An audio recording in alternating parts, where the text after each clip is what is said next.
But I say unto you, love your enemies. Bless them that curse you.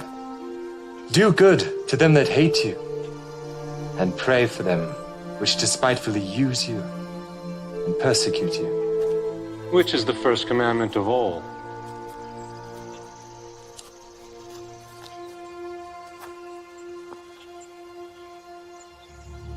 Hear, O Israel, the Lord our God is one Lord. Thou shalt love the Lord thy God with all thy heart, and with all thy soul, and with all thy might, and with all thy strength. This is the first and great commandment, and the second is like unto it. Thou shalt love thy neighbor as thyself. On these two commandments hang all the law and the prophets. Master, thou hast said the truth. There is one God, and none other but He. And to love Him with all the heart, and with all the understanding, and with all the soul, and with all the strength, and to love his neighbor as himself, is more than all the whole burnt offerings and sacrifices. Thou art not far from the kingdom of God.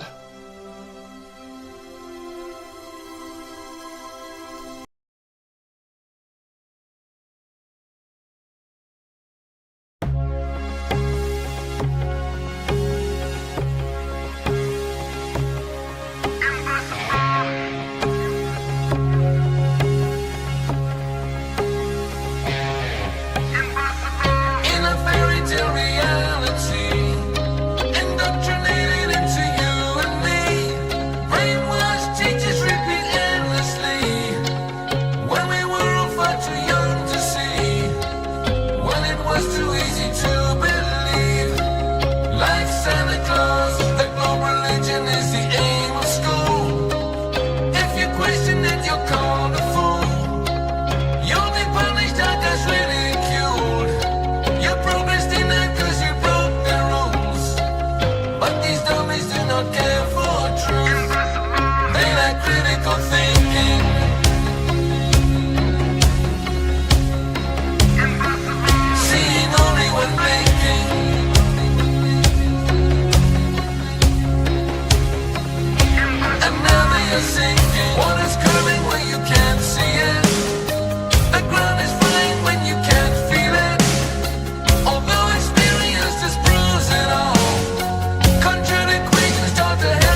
all just movies to deceive you, showing you all that can't be true. A magic show just to control you.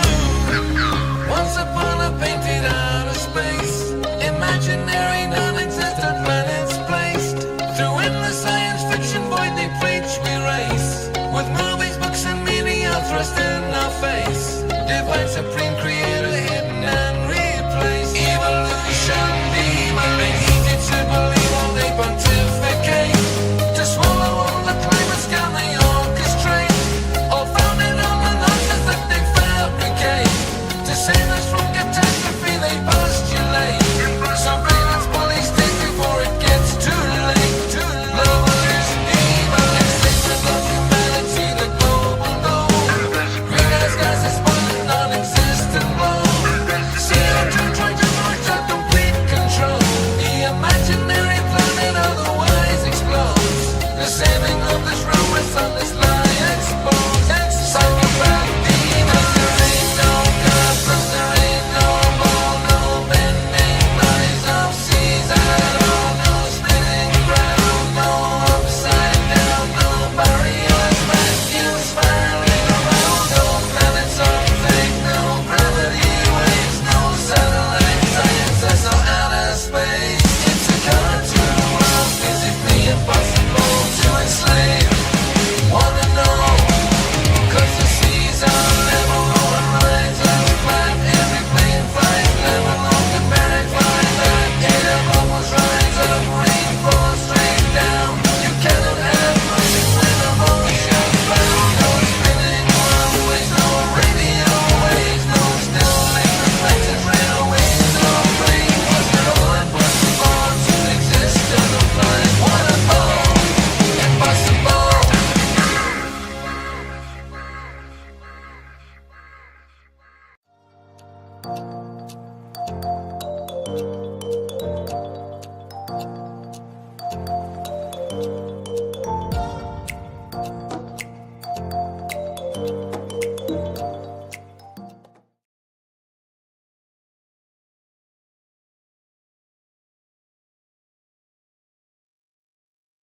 Hey, Gudgies, oh, couple of years, 4 years, good to see yous. Yeah, good to see yous. I wasn't going to go live tonight because, as you know, I went earlier because Flats was on, but I can't get in through TikTok. My account's using my old phone number and it wants me to verify it, so I can't get in. I managed to sign in through my Facebook, but it won't let me in case unless Flats requests me or invites me in. You can't see my messages or whatever. I don't know. So I decided to go live anyway because I can't be bothered trying to get in when I can't.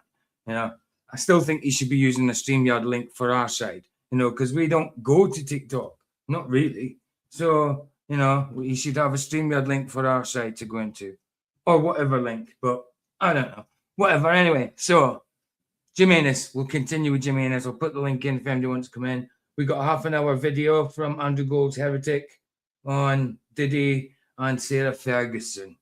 You know, the one that like the rough guys, married to Andrew. They're not Prince Andrew anymore, just Mr. Andrew Windsor.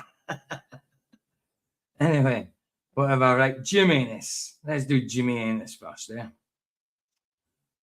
We still got one here. I'll put the link in for anybody who wants to come in.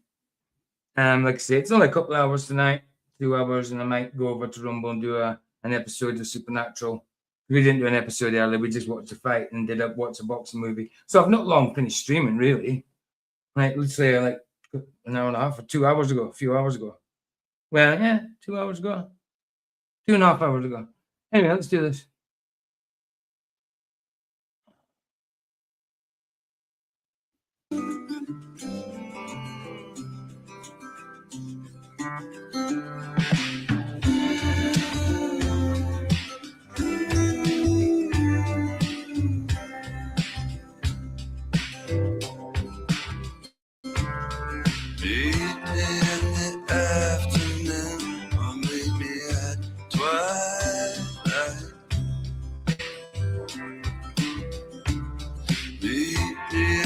Same time the stars blink then I Send me blank postcards from across the sea. Mail them to the wrong address. They'll still find me.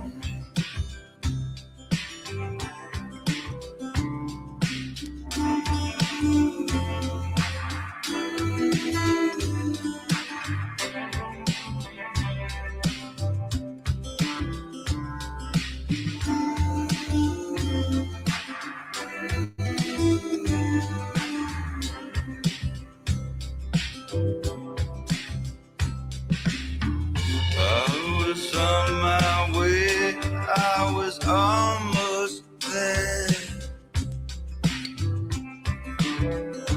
But the monkeys, they all read now appearing nowhere. Let's go to the carnival. You can cut me in half. I'll do anything for love.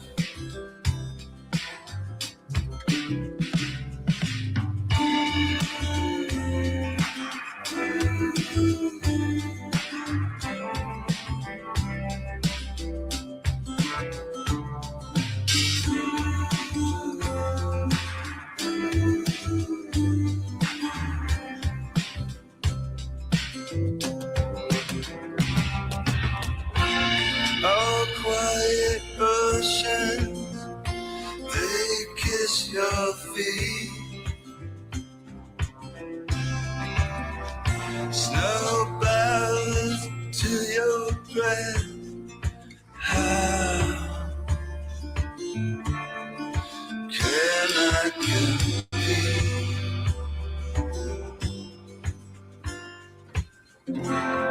The mirrors are slanted, my reflection's still there. The marquees, they all read.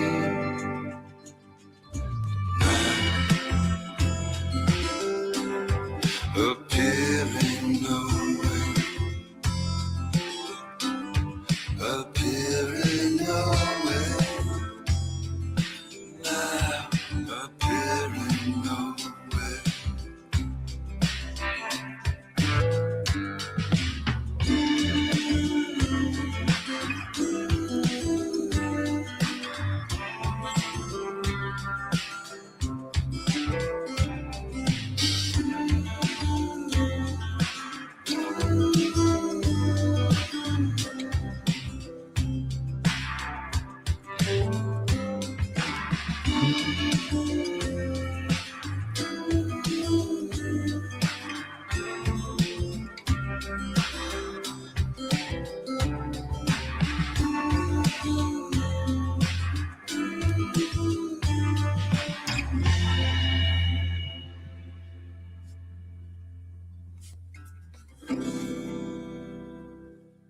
Wakey. Nice one, Jimenez. Now we're all caught up again. Right. This is link for Jim. Anybody that wants to anybody who's watching the chat replay and wants to sub to him, there's Jimenez's number link. Okay. Link is down there if anybody wants to come in. This is quite a short one for Andrew Gold. Usually he's like an hour and 10, maybe an hour and a half long sometimes, but this one's only, let's say, just over half an hour, 30 minutes and 50 seconds. The shocking truth about Diddy and Sarah. What does it say in his description?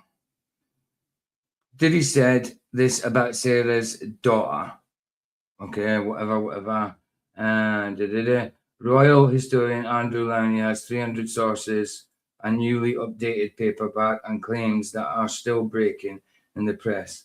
In this episode, he reveals the full story of Sarah Ferguson's relationship with Sean Diddy Combs, a relationship she has publicly denied, but which Lowney says is supported by photographic evidence, corroborated sources, and fresh disclosure to come.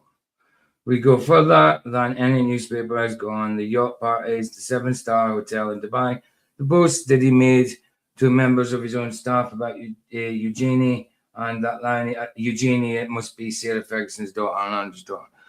Or is it? I don't know. Oh, hold on, no. No, surely it's not.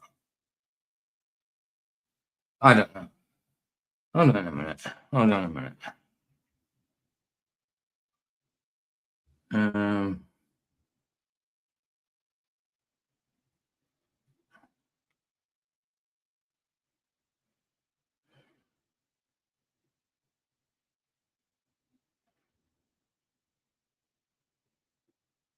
Yeah, Princess Eugenie. Yeah, it is. It is. Right enough. It just didn't sound right for a second. Right, and what Lanny believes connects Diddy, Epstein, Ghislaine Maxwell, Russian intelligence, and the royal family in a network that is only now beginning to unravel. Go to this to get whatever, 15%. Okay. Andrew Lanny is the author of Entitled, Andrew Fergie and the Palace. Updated paper got back out on 21st of May. He has written acclaimed biographies of Mountbatten, Guy Burgess, and Stalin's Englishmen. Jacob Rees-Mogg tried to shut him down on Great Britain News. He kept talking. Okay, these are all the timelines, but let's just do it. It's only half an hour. Let's do this. See what he's saying. Right, let's do it. Before we start, this episode contains claims about protected people, the elites, and that can kill a channel. If you think this story matters, share it and watch it through. The algorithm buries this kind of content. But I dare say it won't kill yours. I mean, how many views have you got on this already? 373,000 views, and you've got 783,000 subs. So it's literally half of your views, half of your subs have viewed. That's good viewing. That's good viewing. So you're making plenty of this. You ain't getting shut down for nothing, bro. Anyway, whatever. And you are the algorithm. Sarah Ferguson, Diddy. I don't think anyone saw this coming. It's completely insane. She is drawn to bad boys. We have lots and lots of pictures of... Nobody seen it coming? I did see a lot of discerning people seeing it coming.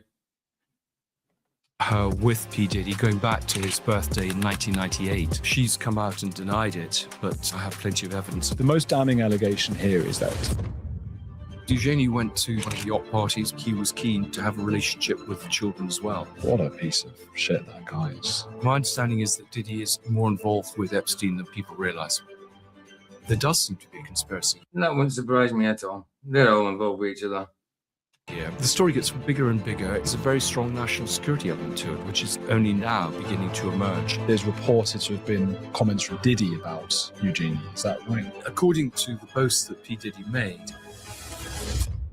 Sarah Ferguson, Diddy. I don't think anyone saw this coming. I didn't see this coming. It's completely insane. How exactly did this... I'm sure. Look, if Andrew can be involved with Epstein, why couldn't Sarah be involved with Diddy? You know? Why not? Why not? They're the same people, pretty much. Start. Well, it came from a tip-off I had after I finished the hardback, which I began to sort of follow through and trace people who might talk.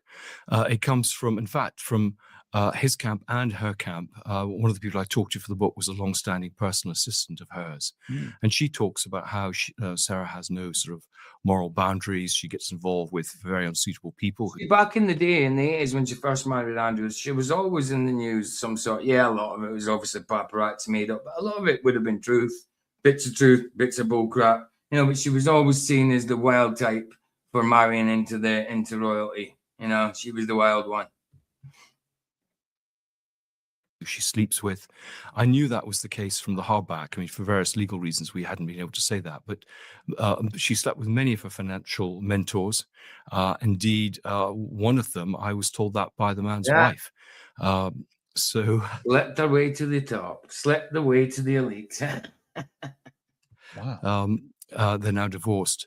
So yeah, it's a really extraordinary story. But in some ways, when I was looking at it, she is drawn to bad boys. I mean, of course, it's the name of his record label. Sorry. In some ways, when I was looking at it, she is drawn to bad boys. I mean, that's a really Yeah, she is drawn to bad boys. I thought you said black boys to start off with, but he said bad boys. He just stumbled over his words, I think. Listen. extraordinary story. But in some ways, when I was looking at it, she is drawn to bad boys. See, he was going to say black boys. He was going to say black boys. Listen. It's a really extraordinary story. But in some ways, when I was looking at it, she is drawn to bad boys. I mean, he meant to say black. Obviously, Diddy's black. He meant to say black, but thought better of it, as in it'd be racist to say she was drawn to black boys. Now, why is that racist, saying he's drawn to black boys? You know, that's what he was going to say. Without a doubt, he was going to say black boys. And Diddy is black, so why correct yourself? You know, must be conscious of something. You know, I won't care. You know, if I thought someone was attracted to black guys, I'd say, yeah, she's attracted to black guys, or he's attracted to black women. There's nothing wrong with saying that. I mean, he definitely was going to say that. One more time. It's a really extraordinary story. But in some ways, when I was looking at it, she is drawn to bad boys. I mean, of course, black bad boys. He was going to say black boys. The name of his record label. You know, Black Bad Boys, is it? Bad Boys. Oh, just Bad Boy. I heard. See, he had the black as well, and he said, "No, just Bad Boys." He had the black as well. That's exactly what he was going to say. Black, sorry. And she would. I mean, we know from the hardback because that's what he meant to say. That she would chase Tiger Woods across America. She flew to Australia. There you go. Following Tom. What color is Tiger Woods? Black. So she did. You meant to say she liked black boys, not just bad boys, but black boys. That's what you meant to say. Thomas Muster, the Austrian tennis player, she had this obsession with Kevin Costner and with John F. Kennedy Jr. So this sort of thing doesn't surprise me. We have lots and lots of pictures of her with P. Diddy going back to his birthday in 1998.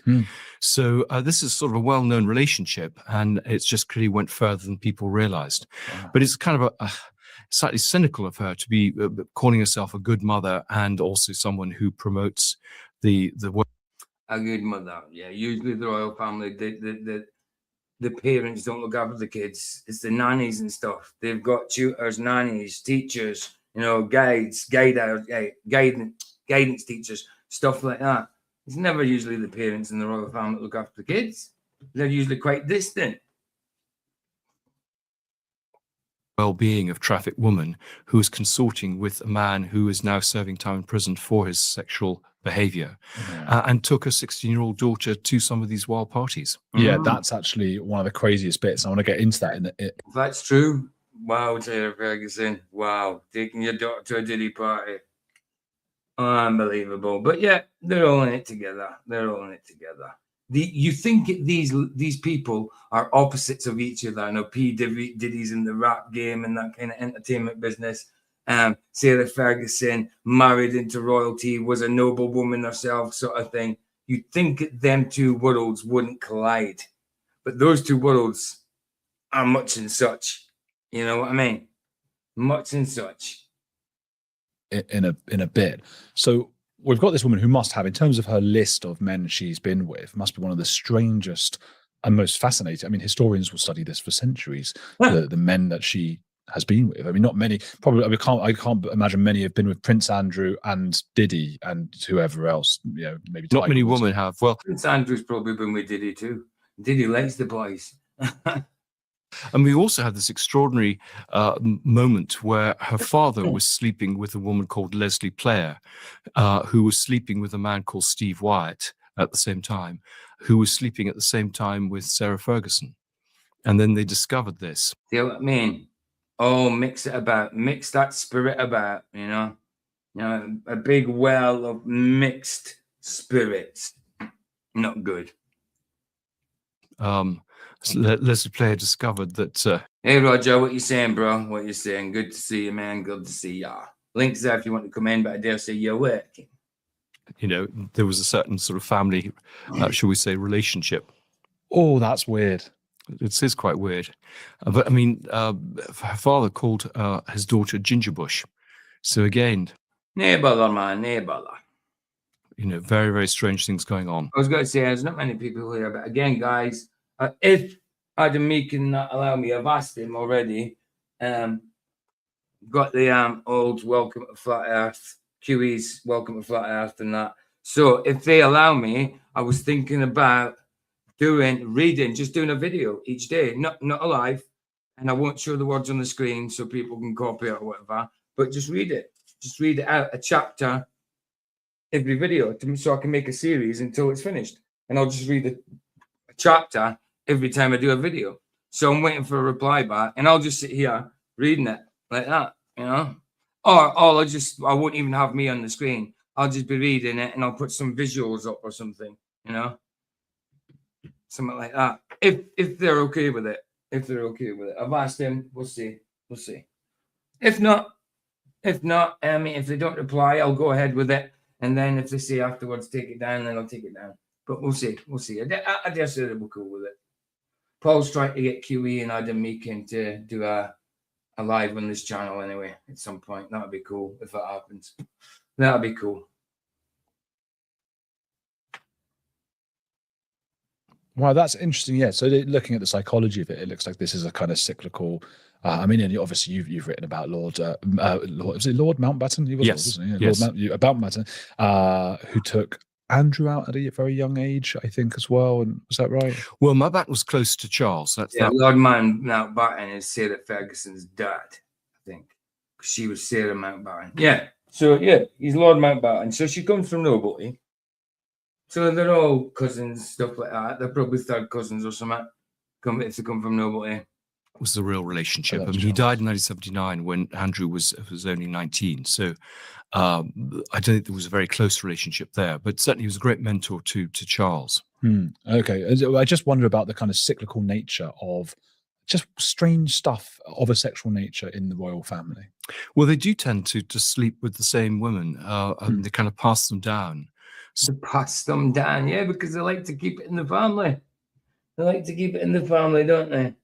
Not just share the same pot. Come on. Who wants the porridge? Nobody even wants the sloppy seconds, let alone the soup, let alone the porridge. Come on. Disgusting. So, I mean, Mountbatten was sleeping, for example. Well, he had a relationship with his goddaughter, who was about 40 years younger. But some of the women that I interviewed for the Mountbatten... 40 years younger. His what daughter? Hold on. His goddaughter, who was about was sleeping, for example. Well, he had a relationship with his goddaughter, who... He had a relationship with his goddaughter that was 40 years younger than him. Yuck. Yucky, yucky, yucky to yuck, yuck, yuck. Was about 40 years younger. But some of the women that I interviewed for the Mountbatten book, I'm now finding I'm interviewing for the Prince Philip book, which is my new book. So they're the same. They work in a very, very tight circle. And I suppose they can trust them, their discretion. They're probably drawn to the same sort of long-legged filly, slim, quite aristocratic, that sort of type. I was trying to think what I was thinking of then, because was it Mountbatten would take Andrew or Charles out when they were like 11 to meet a sort of prostitute or something? No, there's a story in the book that when Andrew was at prep school, Heatherdown, the father of a friend took him to a brothel when he was kind of 11. Now, I found that a really surprising story, but I understand that Charles Spencer... Why? They're all degenerates. Why? They're all depraved. Why would that be a surprising story? Also had a very similar experience at his prep school. Bloody so it seems to be something that happens in these kinds of highfalutin social circles. Yeah, I mean, I've heard of stories, the age of 18 boys taken to be basically deflowered, but not at the age of 11. Even in the kind of boarding school social sphere, I remember Christopher Hitchens talking about the kinds of things that would happen between the boys at the schools. It seems like a very sexually unhealthy kind of social sphere. You were saved by not going away to boarding school. Yeah, well, lucky, because my school was a boarding school until the year I went there. They stopped doing boarding. Oh, right. I don't think I would have gone. My parents didn't want me to board, but yeah, absolutely. So back to Fergie and Diddy. Is it a relationship? Is it just a sexual thing? What's going on? It's friends with benefits. I think... So it's a sexual thing. It's a ritualistic thing. It's a satanic, demonic thing. P. Diddy liked the idea that he was involved with, as you say, slamming a member of the royal family. I think he made all sorts of slightly inappropriate comments about waiting for the daughters to be ready for him. I think they probably wouldn't have given a crap about that. They probably would hand him over. Clearly Sarah liked mixing with a sort of cool crowd, and these engagements, shall we say, took place in all sorts of places: Dubai, Kenya, south of France, over several years. So he even actually says that she inspired a perfume of his, which she took Beatrice to the launch of. Bloody hell! Oh, so a lot of people. This obviously came out. It was your article, was it, in the Mail?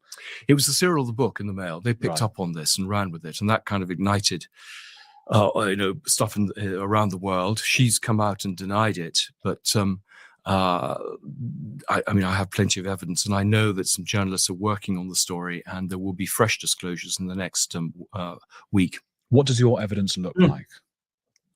Well, I mean, as I say, sources of people who work for her and work for him, people on the label, but pretty reliable sources. It's not just one source. And that's sort of corroboration, is there? Yeah, pretty much. I mean, clearly they weren't there at the bedroom door, but it's something that was discussed, that he certainly boasted about, and certainly sort of has the ring of truth about it. How does one, as a journalist writing these kinds of books, because not something I've done, how do you go about going, okay, I mean, obviously you've got contacts from years and years and years.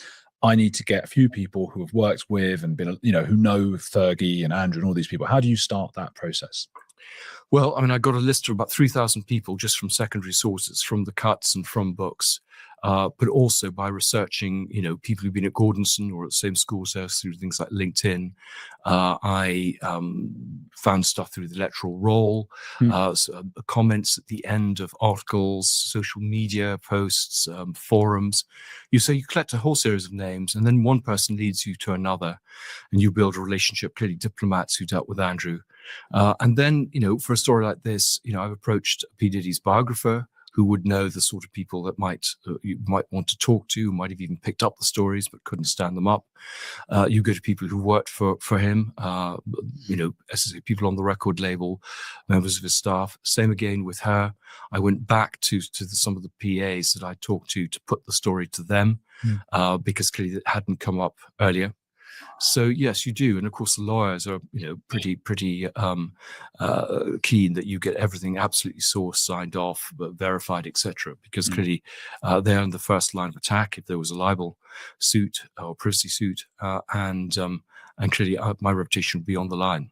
Subscribe now. Andrew Loney has 300 sources and he's on camera. That combination makes this channel a target. Numbers protect it. Come on, give me Be one of them. Give me Absolutely. Oh, I can imagine that it was on a little bit. I thought he was going to go into the sponsor and that, so it was on a little bit. Diddy's contacts, they probably have less to lose.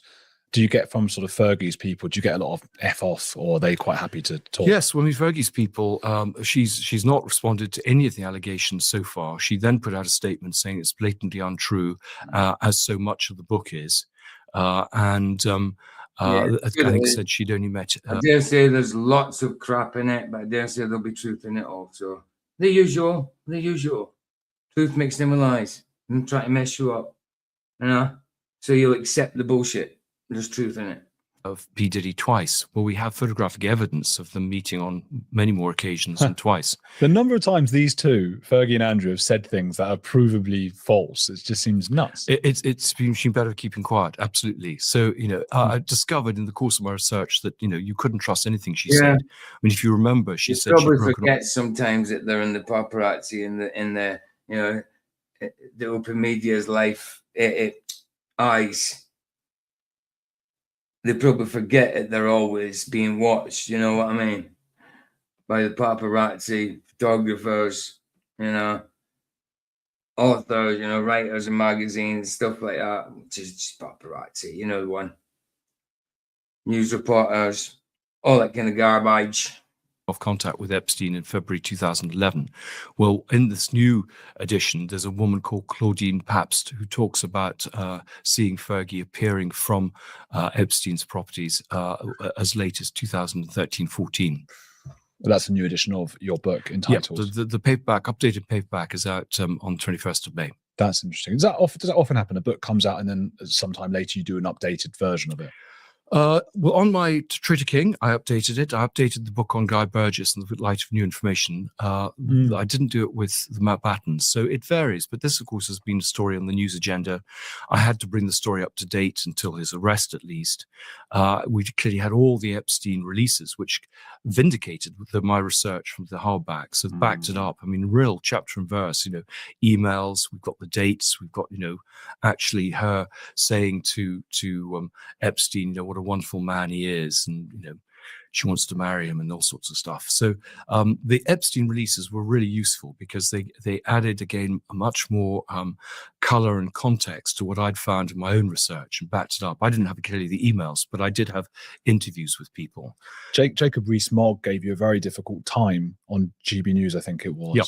Does that vindication feel extra vindication-y? Yes, well, I mean, I think it was not a very good interview because he didn't give me a chance to even speak. He said it's all salacious gossip. So if you're going to interview someone and you ask questions, but they don't allow you to answer it, then yeah, of course, it's not a good interview. But who knows how many of these interviews are just set up and meant to be like that and scripted like that? Fair few, I'd say. And wouldn't, let me point to the fact that I had about 300 people who talked to me for the book, and that pretty much every statement is sourced. I've got named sources, much more than any book, including anything he's written. So it was for a man who pretends to have good manners, it was a pretty shocking thing. And the nice thing is that if you look at the comments, everyone seems to have felt that he kind of went beyond what he should have been doing. It would be far more effective to be probing and questioning and give me a chance to probing. Answer. Maybe there'll be a new Andrew Loney. There'll be no probing around here.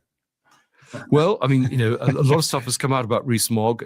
He's not quite as posh as he claims he is. Is that right? Yeah, his mother came from quite a modest background, and he has made a lot of money. So what? Who gives a crap about classes? Obviously his Mogg does because he's trying to be more upper than he is, but who gives a crap about class? Money which is offshore for a man who claims to be a British patriot. He doesn't, shall we say, he doesn't always, his reputation is, I think, perhaps slightly unfair in that respect. Wow. Okay. Well, I don't know. So, whatever you're supposed to say, what am I supposed to say in that? He's not here to defend himself or something, but bloody hell. So who facilitated Diddy and Fergie meeting? Do we know? Well, I understood that they met at a party of Ghislaine Maxwell, but in fact, that was at the beginning of the... Ghislaine Maxwell, the organizer. The usual. She would have to be involved. Therefore, Epstein involved, 2000s, but the pictures have now emerged of her at his birthday party in 1998. So clearly my source wasn't entirely correct there. So I think this is the sort of new thing that will begin to emerge in the next few days. I know that a lot of journalists are digging into the story. So your source thought that it was that's when they met was because there was a party involving Maxwell, but actually they've known each other even longer. Exactly. So it's even more scandalous in that respect. Well, we don't know when the relationship began. I mean, my source said 2004, 2005, but it could easily have begun earlier. And so Maxwell's also then, Ghislaine is involved in Epstein and Diddy and everyone. Yes, my understanding is that Diddy is more involved with Epstein than people realize. So, I mean, this is what is so hard to understand because for so many years, if anyone ever mentioned there's a secret cabal of Hollywood, or I don't know if Diddy counts as Hollywood music and Hollywoods and doing all this nasty stuff, I think people would have said, oh, you're a conspiracy theorist, you're a nutter. And then it turns out that is happening. What do you think? And I suppose you can only speculate, I don't know. What do you think is going through these people's minds and how someone like Diddy even gets in touch with Fergie? Is it like, because who would be the first person to say, like, are you kinky and evil and weird as well as me? Well, I mean, they meet, at parties, celebrity parties. I mean, one of the things she went to was a yacht party this when he was in Saint-Tropez. They drink a lot, they kind of party, pretty exclusively, and they get to know each other pretty well. So and they're, quite forward people. I mean, he was very keen to ingratiate himself with the royal family. So it isn't surprising. But you're absolutely right. That we always dismiss these ideas of these networks and conspiracies, but actually. There does seem to be a conspiracy here. I mean, the relationship with Epstein and Ghislaine's father, Robert Maxwell, which clearly goes back a long way, the way that Epstein made his money, the suggestion he was a Russian asset. Almost has. Well, I think he worked for both Russian and Israeli intelligence. Very close links, of course, with the story with Israeli intelligence, with Ehud Barak and others, Lex Wexner. Has connections. So the story gets bigger and bigger. It seems to draw into its net a whole series of political and financial figures. Other members of other royal families were targeted. And I think there's a very strong national security element to it, which is, I think, only now beginning to emerge. And one of the things I quote in the book is a Russian intelligence document about Andrew and political corruption and his connections with Russian criminal gangs. Andrew's connection with Russian criminal gangs. Yeah. Between him and Epstein, these are like, are they like on the psychopathy spectrum? Well, I mean, Andrew and Sarah Ferguson are narcissists. I mean, they're very greedy and they're very stupid, and they kind of get lured in. One of my arguments is because there's so little transparency and accountability with the royal family, they are easy targets for foreign powers. And there were a lot of Chinese and Russian spies hanging around these two. We know about Tenbo, the Chinese spy who wasn't allowed to get to come to this country, who was pushing Andrew's picture palace in China. There's another man called Johnny Hon, who has very close connections to both North Korean and Chinese governments. And the stories in the hardback about Russian spies connected to Andrew, one of whom gave him a laptop which was bugged. Wow. So Russian, Chinese spies, and then you've also got Diddy getting involved. Do you think Diddy was attracted to Fergie, or was it more about status? I think it's about notches on bedposts and status, and yeah. He's still going to be attracted to her because she's a woman, got a stomach between her legs and an ass and boobs, so he's got to be attracted to a certain extent. But yeah, it's about notches, stuff like that, pretty much. It's kind of cool, to get that close to the royal family. And rituals, sex magic, all this kind of stuff. I suppose it sort of is, isn't it? Yeah, everyone to their own. But and those are the sort of circles she was mixing in. So it doesn't surprise me in some ways. She is off. She's very impetuous. She is a highly sexed woman who's had a number of affairs with rich and powerful men. So you can see he would be attractive. We all want to look and feel our best, but modern life is stressful, and it shows on. What on earth be that? Take it some kind of heat light on your face, so it's not UV, because it's glowing to orange. Our skin. If you're struggling with lines, dullness, or just want to elevate your skincare routine without harsh chemicals, I found the perfect solution. It's from Bon Charge, a holistic wellness brand grounded in science. My absolute favorite product of theirs is the red light face mask, as you saw before. It combines red and near infrared light to penetrate deep into your skin, boosting cellular. He doesn't do it. He obviously doesn't do it as a separate sponsor, but it is separate. Why isn't it letting me skip? Energy and stimulating elasticity. My wife and I just wear it for 10 to 20 minutes a day while I'm relaxing or reading. Stimulating elasticity. My wife and I are reading. It's a non-election. Plus, you get free shipping on. You said that she denies the story, and a lot of people will be a bit skeptical. But you're saying there are many more journalists now looking into this, and there's more coming out. Yes, that's what I understand. I mean, I put in what I know. Some of it is to say I've discovered subsequently that it isn't the full story, and there's more to it, like the meeting earlier. But I understand there are journalists who are going to publish, I think, quite soon, more stuff on the relationship with Diddy. Were they meeting in secret hotels and things, luxury places? Yes, and supposedly in 7-star hotels, certainly 7-star hotel in Dubai, they were on the circuit. He had plenty of money.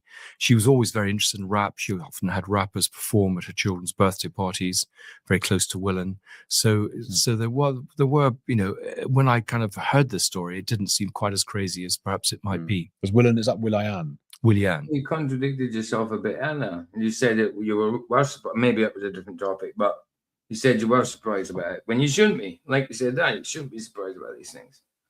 That's what they're like. Willian. I think that's how they say it. But the guys on the street, I say on the street, that's 20 years ago now. That the Black Eyed Peas. Black Eyed Peas, yeah, I was about to say Black Eyed Peas. And that's my time. Well, she's close with him, is she? Yep, they love Black Eyed Peas. I mean, that's what they. Funny enough, there was somebody who sang with them called Fergie. Not this Fergie, obviously, but Fergie, the singer. Yeah, love. That's one of their great groups. Whose great groups? Fergie. Oh, it's one of her. And I think Andrew has it as a ringtone. One of the songs as a ringtone on his phone. Where is the love? Maybe. Who knows? Yeah. So, I mean, so Diddy was probably funding the hotel, just all these things. I would think so. Sarah's not very good at things. No, which is again, so it's just this history, isn't it? Of somebody wants the status that she gets from being part of the royal family. She wants the money that those people have, and that's the bond. That's it. Absolutely, and then we saw the same thing with Andrew. There are many more stories of how he abuses his position as a trade envoy to make money. You know, where he's passing on information to Epstein or to his business associate David Rowlands or others, or his daughters. And literally, these are people. David Tang is another businessman who paid off £250,000 of Fergie's debts and was allowed to come on some of these trade missions and do his own private business on the back of what was taxpayer-funded trips. Man. So what about, I mean, again, what is she getting from Diddy aside from money, do you think, that she can't get within the royal family? What's that just then? This Andrew character was on the Weiss Professor Dave debate. What? This guy on here? Was he? Andrew Gold was on a debate, yeah? With well. Yeah, well, that kind of says a little bit, you know. Like I say, I don't watch a lot of his stuff, but I do some of his stuff live to see what these stories are about. But I don't trust this guy. I kind of said it at the start when he says about the algorithm and that. I says, you ain't liking views, you ain't liking money and stuff like that, you know. But, I get you, man. Okay. Seen. How long ago was that? Oh, it's on Professor Dave's channel 4 years ago. Quickly see what he said. They didn't know when Newton developed Newton's law of universal gravitation. He didn't know why massive objects attract one another, right? He just said, "This is what happens," and I have this equation, and we.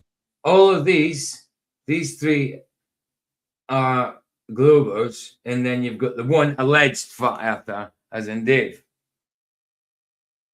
Because Sean Atwood, he's not a flat earther as far as I know. I mean, he's done time in Chinese prison for drugs and that, for trafficking drugs, but smuggling, not trafficking. Or what if it might be the same? I don't know. And obviously, we know who Not a Professor Dave is all about. Strange. We use Newton's equations to do all these incredible calculations that predict the motion of objects on Earth and in space. We all see it in a different position. Same thing, but I can't even see sky, and we've taken it from my left shoulder to my right shoulder. They just changed direction. Not being not close to me, but Noah, wherever are you? Because I proved the Earth. NASA or NOAA, they tell us, what longitude are you talking about? They tell us that the magnetic words to try to make sense of something that is absolutely unexplainable for you.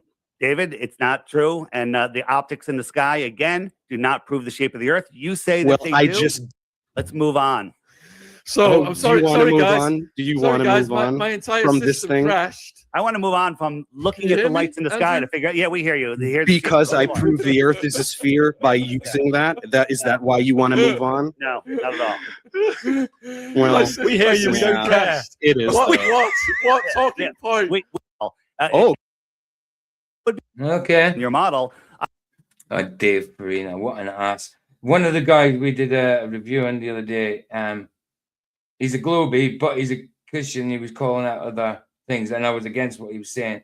But he's got a video against Dave Dave Farina, and he said, I haven't done it yet. And he says, I know what you did, Dave. I know what you did. So even his own kind is calling him out, which I've already did a video on someone doing that, already. Okay, I didn't know that. Bro. Now I know. Okay. Well, I think she likes the sense of being cool. Yeah, she's been trying to sort of doesn't like growing older. She's had lots and lots of Botox and various other things. I mean, she's been very open about that, and she likes to kind of get down and be cool. And she did that with hanging out with a lot of her children's friends. Yeah. Masons. They're the free type. Plenty of stories of her with them, some of them taking drugs, drinking heavily, and she kind of thinks it's cool. She's got this arrested development, which he has as well, and they just are not growing old particularly gracefully. No, absolutely. It's such a bizarre thing. Was any of this while she was supposed to be married or loyal to Andrew? Was there's any suggestion of infidelity? No, I mean this relationship began after they divorced in '96. So, but I mean clearly she did have affairs during the course of their marriage, and that's why the Queen said. So did he? They probably let each other do it. It was probably all part of the script. Look, you've got to get divorced. We can't have pictures of you. Oh, part of the ritual. You sucking, having toes sucked while you're married. Lovely. I didn't know what you were going to say after sucking. Nice. Okay, the most damning allegation here is that Fergie was introducing her 16-year-old at the time daughter Eugenie to. Yes, Eugenie went to the one of the yacht parties. Beatrice went to the launch of the perfume. I mean, they were certainly going, and of course, the girls were taken, just out of their teens. They were one of the first people to meet Epstein when he came out of prison. We have pictures of them visiting Peter Nygaard, who's a convicted sex offender, as young children in the Bahamas. So, for a woman who says that, I'm on the side of these poor women who are sex trafficked, to consort with the people who are actually responsible for that behavior is, shall we say, slightly ironic. And one wonders just how cynical her championing of these people is. Is it just to get sympathy rather than actually because she genuinely cares about them?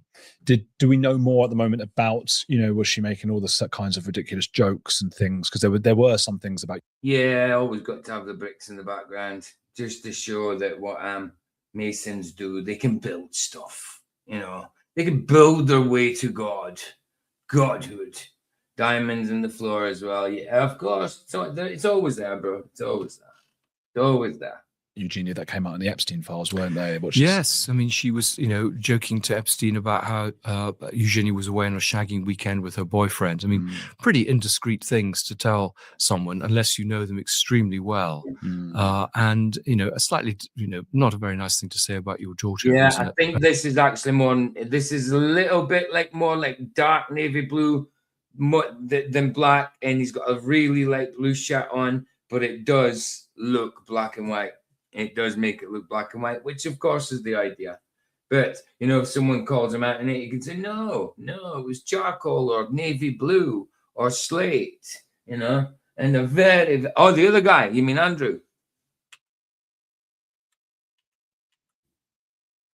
Oh yeah, I suppose I thought this was cream, but yeah, there you go. Cream, white. There you go. I never even thought. I actually, for a minute, I was thinking it was yellow, like a lemon meringue, like a very pastel-y, light yellow lemon sort of thing. But yeah, right enough. I didn't even really notice it. It didn't even click. Early in a new relationship. We don't know about similar things with Diddy and how she might have been introducing Eugenie to his. No. Well, who knows? I mean, as I say, other people are following up on the research. I mean, I've found what I could find, and other people clearly have different sources, and I think we'll be finding other things. On the other side, there's reported to have been comments from Diddy about Eugenie. Is that right?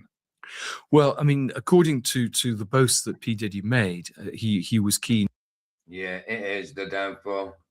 It is the downfall. I mean, that's how they talk in public. Symbolism, handshakes, signs, all that type of thing. But it is the downfall because as if we don't notice patterns. You know, we're bloody human. You know, we've got discernment from God. As if we don't notice patterns and stuff. As if we don't catch on. We might not know absolutely everything they do, but I tell you what, we know bloody enough.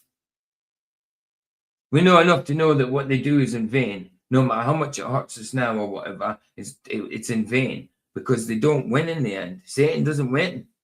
It's in vain. Everything.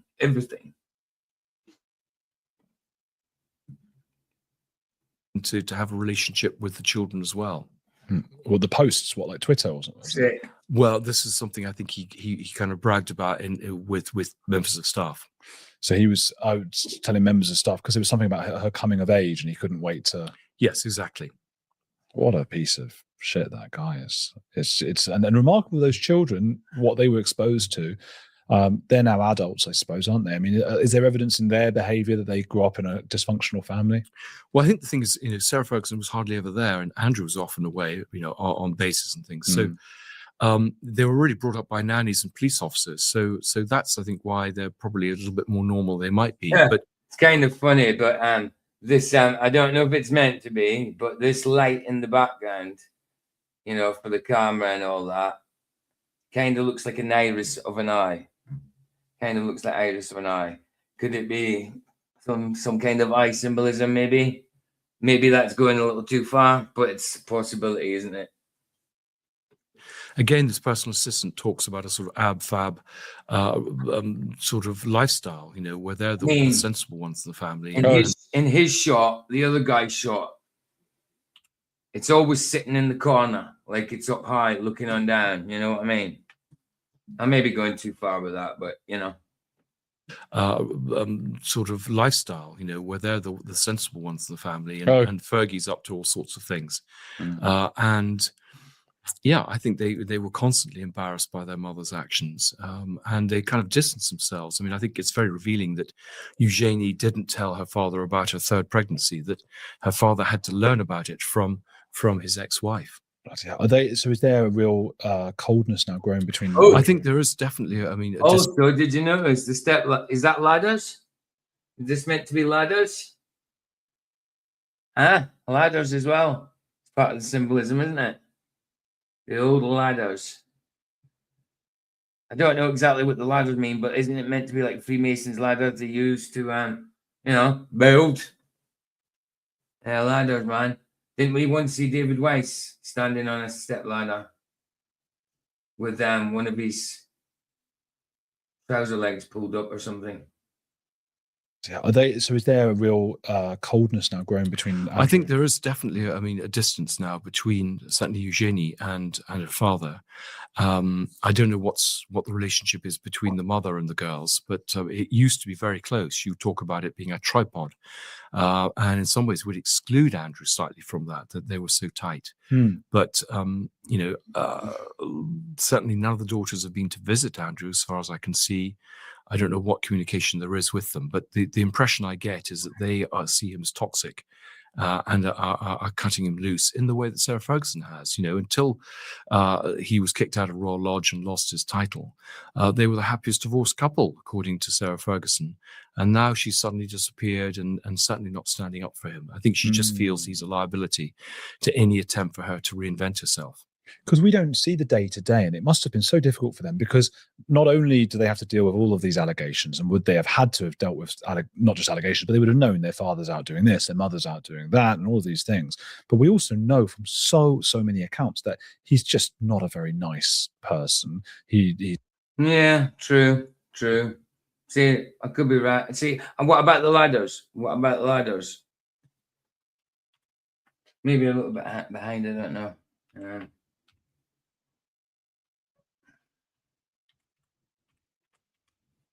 I'll type it just in case you are behind.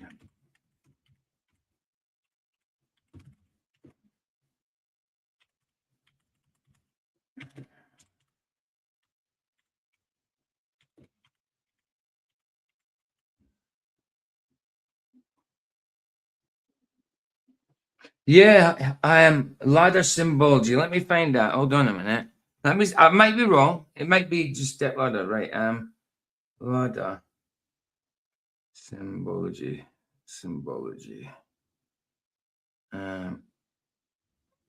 Ladder symbology.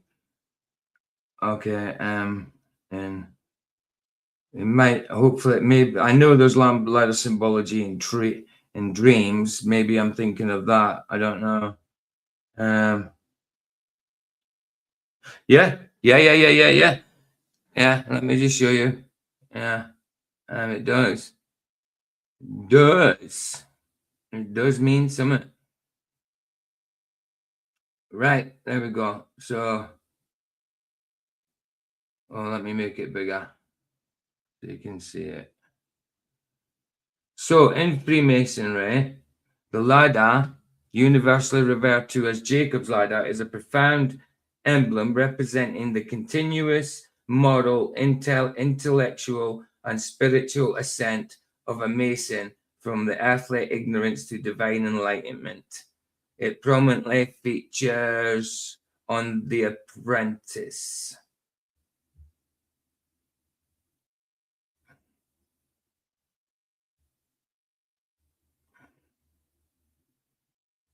There you go. There's something there about it on Facebook if you want.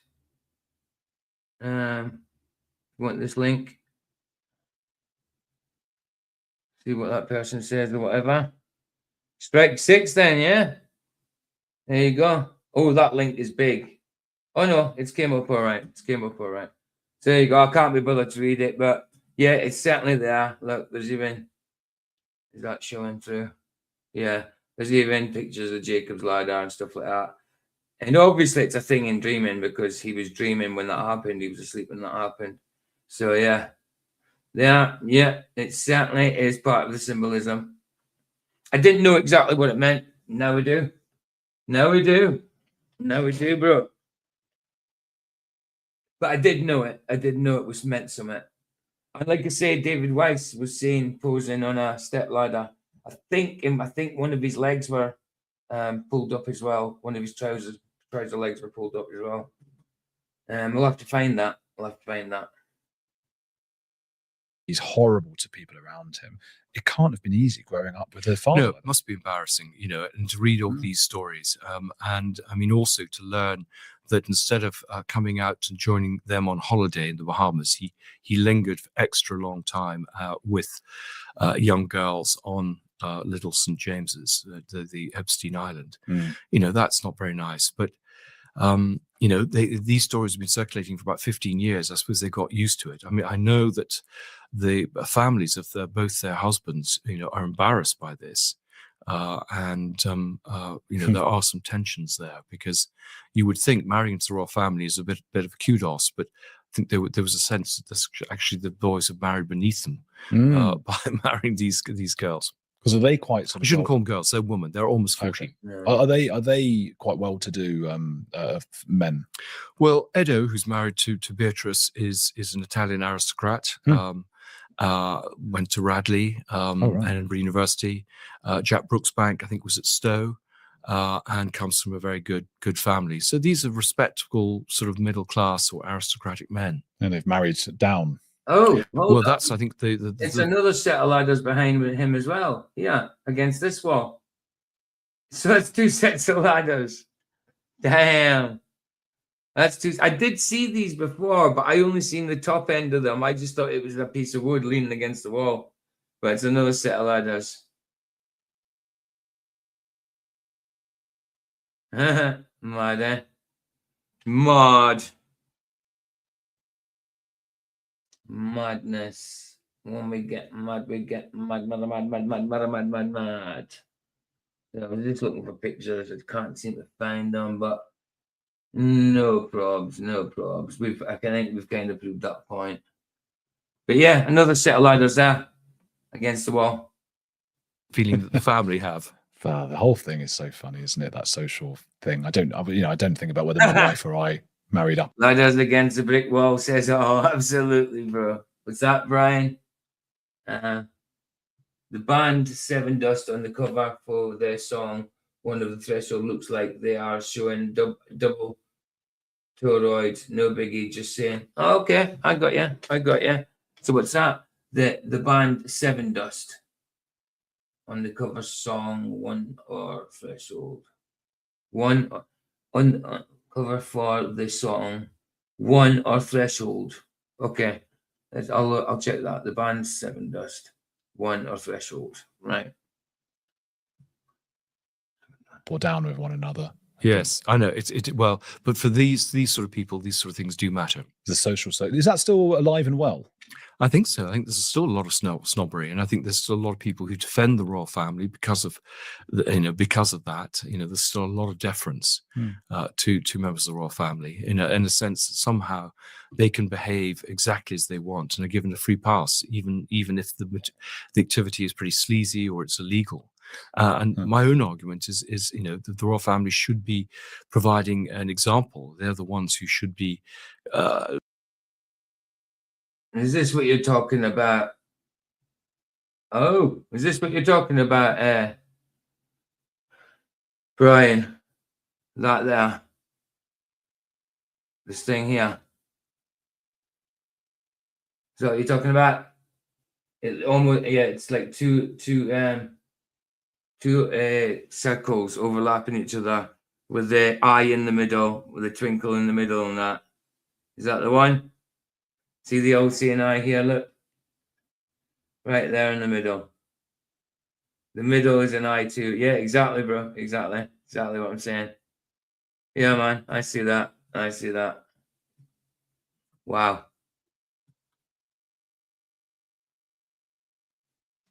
Rather than actually taking advantage of their position to make money for themselves. Yeah, would that were the case, but that they were actually quite, took their position seriously. Okay. I'm interested in that class thing just for a second, because I'm always explaining to people from other countries that in the UK it seems that everybody describes themselves or other people as either working class or middle class. I never ever hear anything other than those two, and yet there must exist people who are upper middle, but I never hear that in England. I just want to have a look at this angle. We haven't seen this angle much, have we? Brick wall, full brick wall. It's brick wall all the way around anyway. Do we see anything else? Yeah, we've got the old seeing eye there. Obviously, we've got the LiDAR's bit there on another angle. That's a radio, isn't it? But I don't know. Don't know if I see anything else there. Well, like you say, on the rug, the diamonds on the rug. But yeah, just wall at that angle, I suppose, on the LCN. Yeah, duality. Yeah, dark, light, dark, light. Very well spotted. Very well spotted. A little bit of yin and yang right there. Light, dark, light. Yeah, man. Yeah, man. Yeah, man. Even the shoes. He's got white trainers. He's got black shoes. White trainers, black shoes. White trainers, black shoes. What we got over here? 1, 2, 3. 4. Yeah, man. There's plenty there, bro. There's plenty there. There's plenty there. People will just say we're mad. I'd certainly never hear upper class, but would these people describe themselves as, oh, I'm upper class? Door. No, I do. I think people are seen as a bit. I think there's door symbology as well, isn't there? A bit gauche to do that, but people know who are upper class just from the way they speak, or where they've been educated, or where they live. I mean, people will say, I suppose, upper middle class, but I think everyone's kind of trying to play down class background.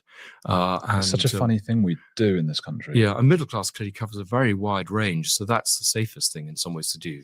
And there are a lot of middle class people who pretend to be working class. Yeah, like Harry and Meghan. Yes, well, exactly. People, kind of drop their H's. I mean, maybe this is pushing it because the door is quite pronounced, but in Freemasonry, the door symbolizes the ultimate boundary between the profane material world and the sacred spiritual interior of the lodge. It represents transformation, the search for enlightenment, and the initiatory journey of leaving behind ignorance to seek wisdom and moral growth. And that's a possibility also. I mean, every room's got a door, but are they always in the shot? I don't know. I mean, I may be going too far with that one.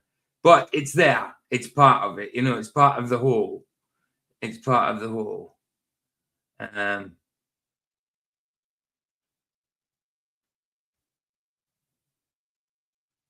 you go. Sure, you just saw, you know, I wasn't making it up. In Freemasonry, the door serves as a profound symbol of transformation, initiation, and the boundary between the mundane and the sacred worlds. Rather than acting as a mere physical barrier, it marks the exact threshold where an individual transitions from ignorance, darkness, to spiritual and philosophical enlightenment. So that'd be that. That'd be that. Just a thought. Just a thought. Take on an estuary accent. Yes, I knew some guys at school who did that as well. My school, it became quite mockney. We called it quite a mock cockney. Yeah. So anyway, let's go back to Fergie. They've called it fabricated. Great name, but we were crazy. See, it's behind his head. It's in the shot. Now I know everybody's got. Like sometimes you see my door when it opens and stuff, but it's always there in his videos in the shot, not coupled, but mixed together or added to the rest of the stuff. Come on. It's there. Anyway, whatever. Nonsense. But I mean, why would Diddy's own former employees? What's in it for them to risk, you know, coming out and speaking about this if it weren't true? Okay. Exactly. I mean, you know, I think I've got enough sources saying the same thing to feel pretty confident, and I think the lawyers, you know, feel pretty confident too. So. And you know, I'm interested to say that journalists are now, I think, going to produce some more evidence of the relationship in the coming weeks, days. I don't know. Oh my God. So I think it kind of just, I mean, time and time again, she's denied things which have been proved to be true. I mean, she played down the relationship with Thomas Muster, for example. Well, I've seen people, I've talked to people who've actually saw her go into the bedroom with him. So, and unless they were sort of playing, you know, patience together, you know, I think that's pretty strong evidence. Yes. She sort of disappeared, or seemed to, when all the Epstein files and everything came out. Do we know where she's gone or where she is? Well, yeah, I mean, that's what happens when there's a scandal. She does go into hiding. She kind of goes abroad, and it's happened time and time again. And then she kind of picks herself up and reemerges, perhaps with an interview with someone like Oprah. But I mean, there've been sightings in Doha, there've been sightings in Ireland. Someone told me she might have been in Scotland. We certainly know that she was in a spa in Switzerland, and she was photographed the other day at a spa in Austria. And I think she's probably still there. But sounds like Bigfoot. Well, a little bit. I'm actually off to see one of my sources in Switzerland this weekend, and so I may learn a bit more when I see them. Now, more to come out. People, please go and get Andrew's book, Entitled. I've got a link to his brilliant podcast down below as well. Hit the like here and keep watching this channel. That'll be that. So this is the one you're on about. I'll put it in chat. I still haven't watched it yet. I still haven't watched it myself, but I will put it in chat for people watching the replay or anybody who hasn't got it now. There it be. Yeah, I've still got to watch that. Right, okay, that's that done. Okay, I've got another video here. It came across my feed. Time to wake up, understanding conspiracy. Have a quick look at that, I suppose. I've seen a few things from this guy. I don't know much about him, but I'm seeing a few things. I am subbed. Is this the one that starts off? I want you to get together. Let's have a look.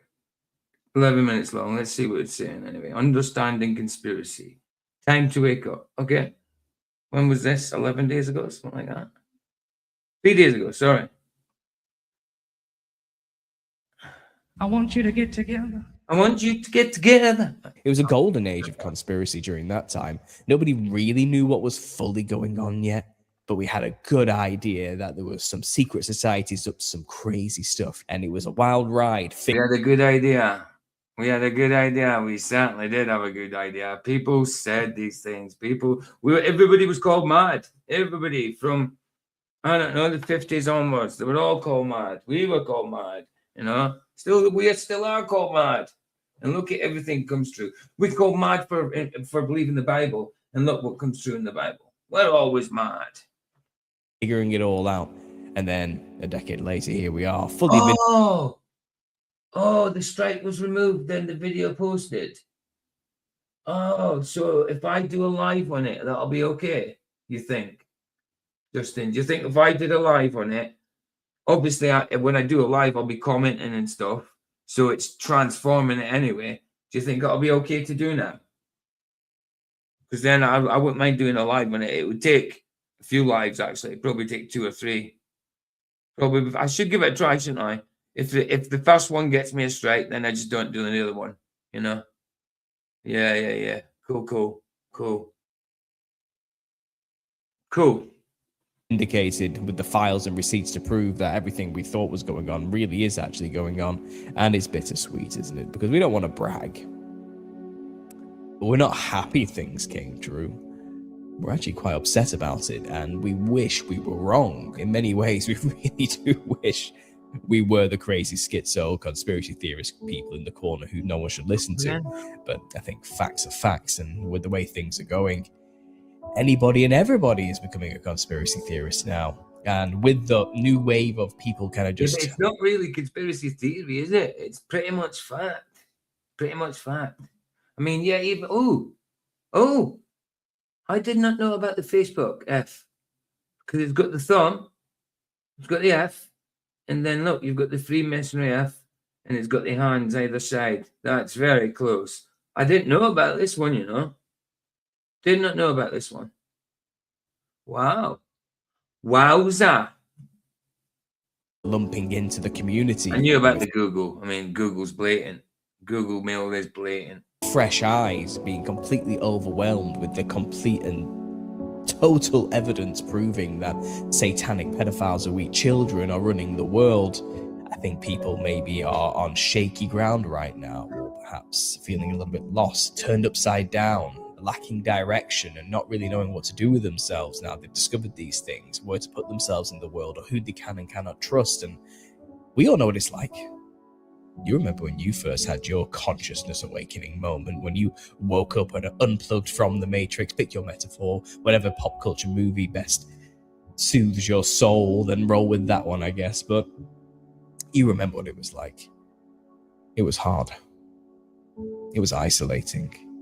It's a journey. It's a serious journey that starts in the worst kind of way. Because before we woke up, we were blissfully ignorant. We were happily walking around in the world, worried about our own problems, the small things, the things we thought were pretty big deals at the time, but in hindsight were absolutely nothing and selfish to be worrying about, to be honest. But when you don't have a bigger world view, when you don't have any freedom from the systems and the indoctrination and the propaganda you've been inundated with since birth, when you believe that the world as it is presented to you is the truth by the media, we always did. We did start off with, I mean, we always knew there was something wrong, didn't we? In the back of our minds, we always knew there was something wrong. But we accepted what we were confronted with. We accepted what we were presented with, you know? But always in the back of our minds, it was like, come on, there's something wrong. There's something wrong. Oh, no, I'm just being mad. I'm just being stupid. You know, you wave it a few times and eventually you get to know that, no, you were being very discerning. You were using your God-given gift of instinct, you know. as well just focus on your own problems, which aren't really problems. And what else is there to think about? And most people are in that haze, aren't they? Like it says, even as kids, we questioned it, didn't we? Shape of the world. Like they told us it was a globe. So that means somebody's upside down opposite me.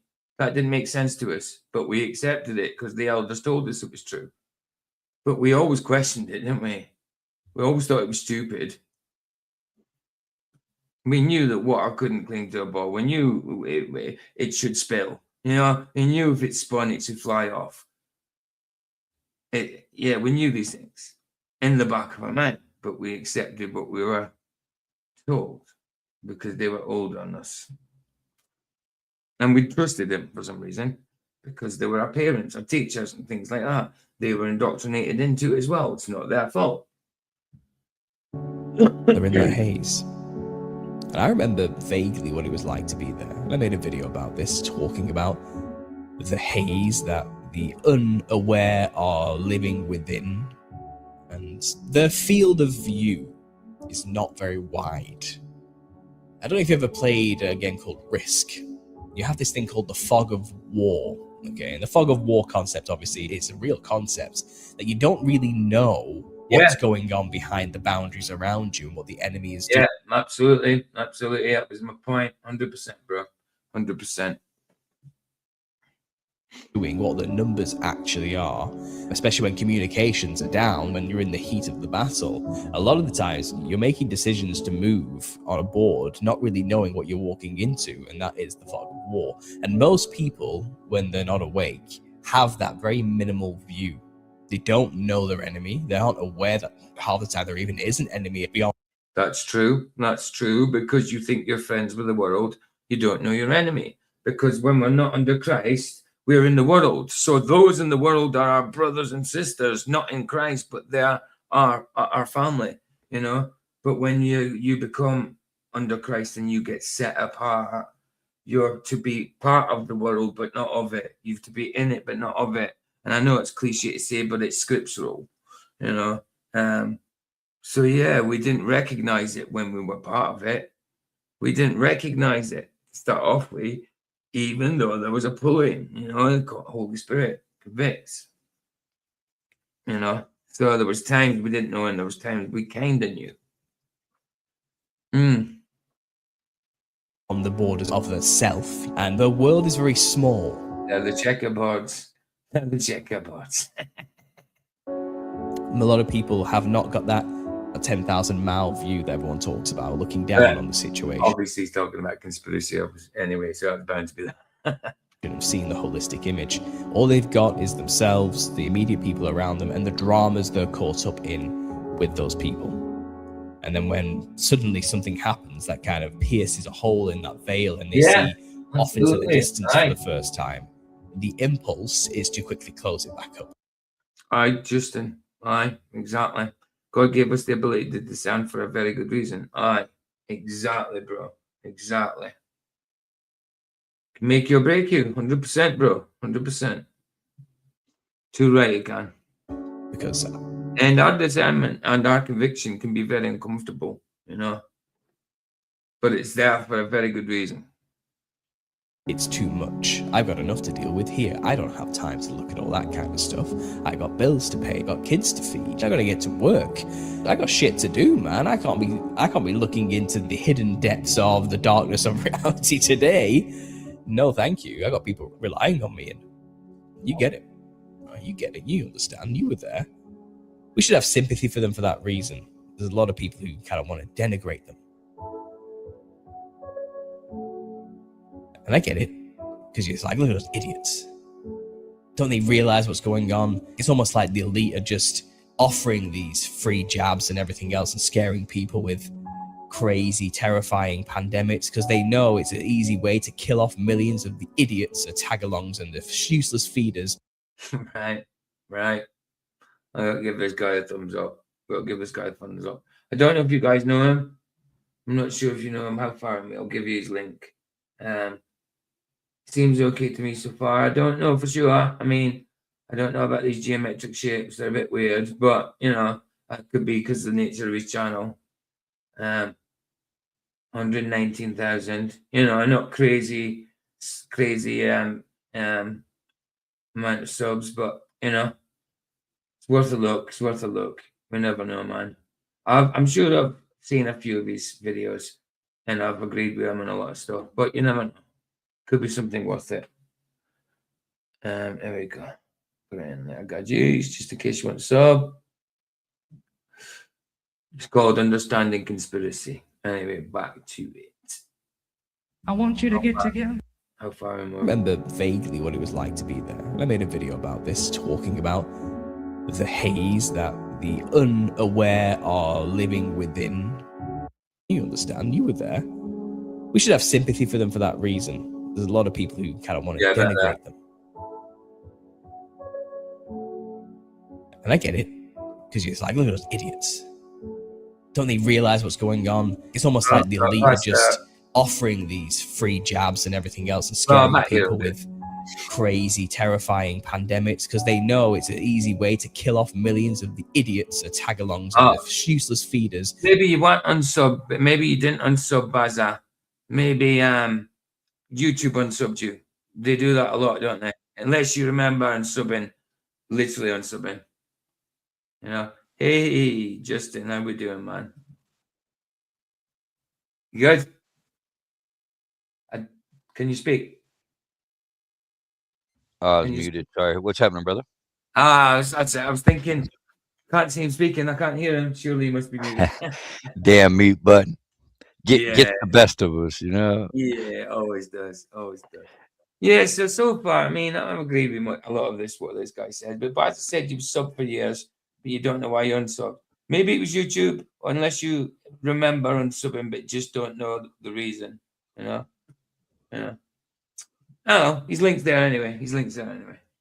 Yeah, he's a good watch. I'd recommend it for sure. Yeah, I've seen a good few of his things. I'm thinking about it now. And yeah, I've agreed with him on a lot of the stuff. You know, I don't like the opening. As soon as I heard it, I was like, yeah, I remember it. It does me nothing. Yeah.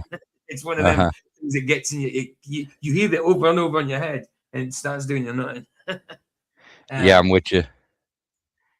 Oh, he's probably a denier of the Mandela effect, because that's why you unsub from people. I know that, because you know it's so evident to see in scripture, in certain things, and they even say these Mandela effects, but then when they read it, they make excuses for it. Oh well, we must have been misremembering, even though they quote it wrongly themselves.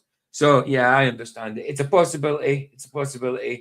But you know, we got to give some people a break. You know, sometimes it's because they worship the words more, the actual inspired word more than the inspired, more than the word. You know, Jesus. Sometimes it's like that.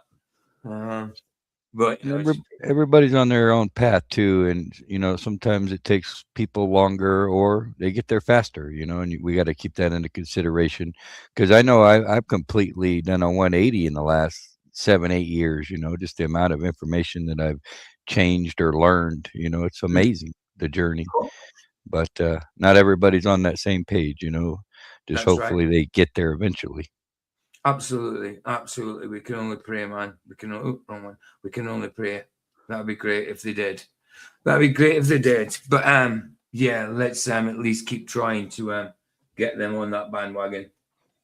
Only that if they are antichrist of the way of beast. Oh yeah, I get you, bro. I get you. I wasn't saying you just get rid of anybody that disagrees with the Mandela effect. I know that. I know you don't. Not just anybody. I'm just saying that's one of your reasons, you know, it kind of gets you a bit sus. Right. Okay. Who were stupid enough to go along with it. Good riddance, you know, that kind of attitude. It's like they deserve to die because they were stupid enough to fall for it. I've seen people have that kind of attitude. There's a lot of people in the truth community with that kind of attitude. I'm doing the dance. I don't personally have that attitude myself, but I see it out there. And I advise. You know, I remember seeing a video of a nurse, I think it was in the States somewhere, and they were giving vaccines for the COVID at the time. And what she did was she had the syringe in her hand. You could see by the camera, the security camera in the corner. She went to the guy, and it was somebody that was the same color as her. They were both black and that. It might make a difference, just because I'm not saying it was a race thing. I'm just saying it because they could have been family or known each other or something like that. Because what she did is she was injecting other people with vaccines and that, like she was told. But this guy, she pretended to vaccinate him. She put the needle to the side of his arm and kind of squirted it out the back. You know what I mean? Now, whether that was a mistake or not, I can't see it, you know. So it was maybe someone she knew and knew that there was something wrong with these vaccines, you know, didn't trust them or whatever, and didn't want them to have it, or what. I don't know. Or it could have been family or something, or it could have been all bloody bullcrap. But I remember that happening. I don't know why it brought that to remembrance. Oh, because of these nurses sitting there dancing to do with COVID and that. So people, if that was a true video, then people knew that there was something wrong with these vaccines and stuff, you know. At the end of the day, sheeple. Oh, sorry. Call them. You say something there. No, you're good. I think Joe Biden did the same thing where he got his shot on the news. You know, he took his COVID shot and it was fake. Like they didn't even put a needle in him. I don't even think it had a needle. Or it probably had a spring-loaded needle and it pushed into the spring. Yeah. Like I've seen it before where they're faking it, you know. Of course. Are people. You can give them a derogatory nickname if you want. They're still people. They're still human beings. And I think you need to remember. I like your style of doing you video, were though. just like them at some point. And all they have to run off is the fear. All they have to go off is what their authorities have told them. They have no reason to question otherwise. They have no reason to assume that there is a problem. Every single person in their entire life, as far back as they can possibly remember, every person of authority, be it their older siblings, brothers or sisters, their mum, their dad, their granddad, their grandma, their bosses, their teachers in schools, their GPs for life, you know, everybody around them, no matter who it is, has reinforced that the reality you are presented is... GP, by the way, just in case you don't know, because it's probably a British terminology, is general practitioner, meaning a doctor, just a basic doctor, you know, that you go to see if you caught the flu or whatever, and you wanted antibiotics for infection or something like that. Yeah, that's what they call me at GPs. Reality, that is the truth, as the media says so. What the government says is happening really is happening, and you need to go along with that and go pay your taxes. And that is what everybody is living within, and they have absolutely zero reason to doubt. He knows that. Obviously, he's saying that sarcastically from their point of view. Look at this, the coronavirus on the TV, all the red areas, and then hey, where's Antarctica? Yeah, where is Antarctica there? Yeah, it must not exist, huh? So what about the people that live on Antarctica? Didn't they have to distance themselves from each other? No, I think the Amish did a really good job of proving it was all a hoax. You know, none of them people died. And how many dead people did you walk over that had COVID? You know, zero. Right, of course. You were getting people dying of like old natural causes, old age, dying of other things, dying of bloody car crash, heart attacks and stuff like that. And it was just getting put under COVID. Yeah, all you got to do is do a little due diligence, and you could see that the annual deaths didn't rise at all, but it cured influenza, it cured gunshots to the back of the head, it cured motorcycle accidents. You know, those deaths were no longer, and everything was COVID death. Right. So it speaks volume. Of course it does. Of course it does, man.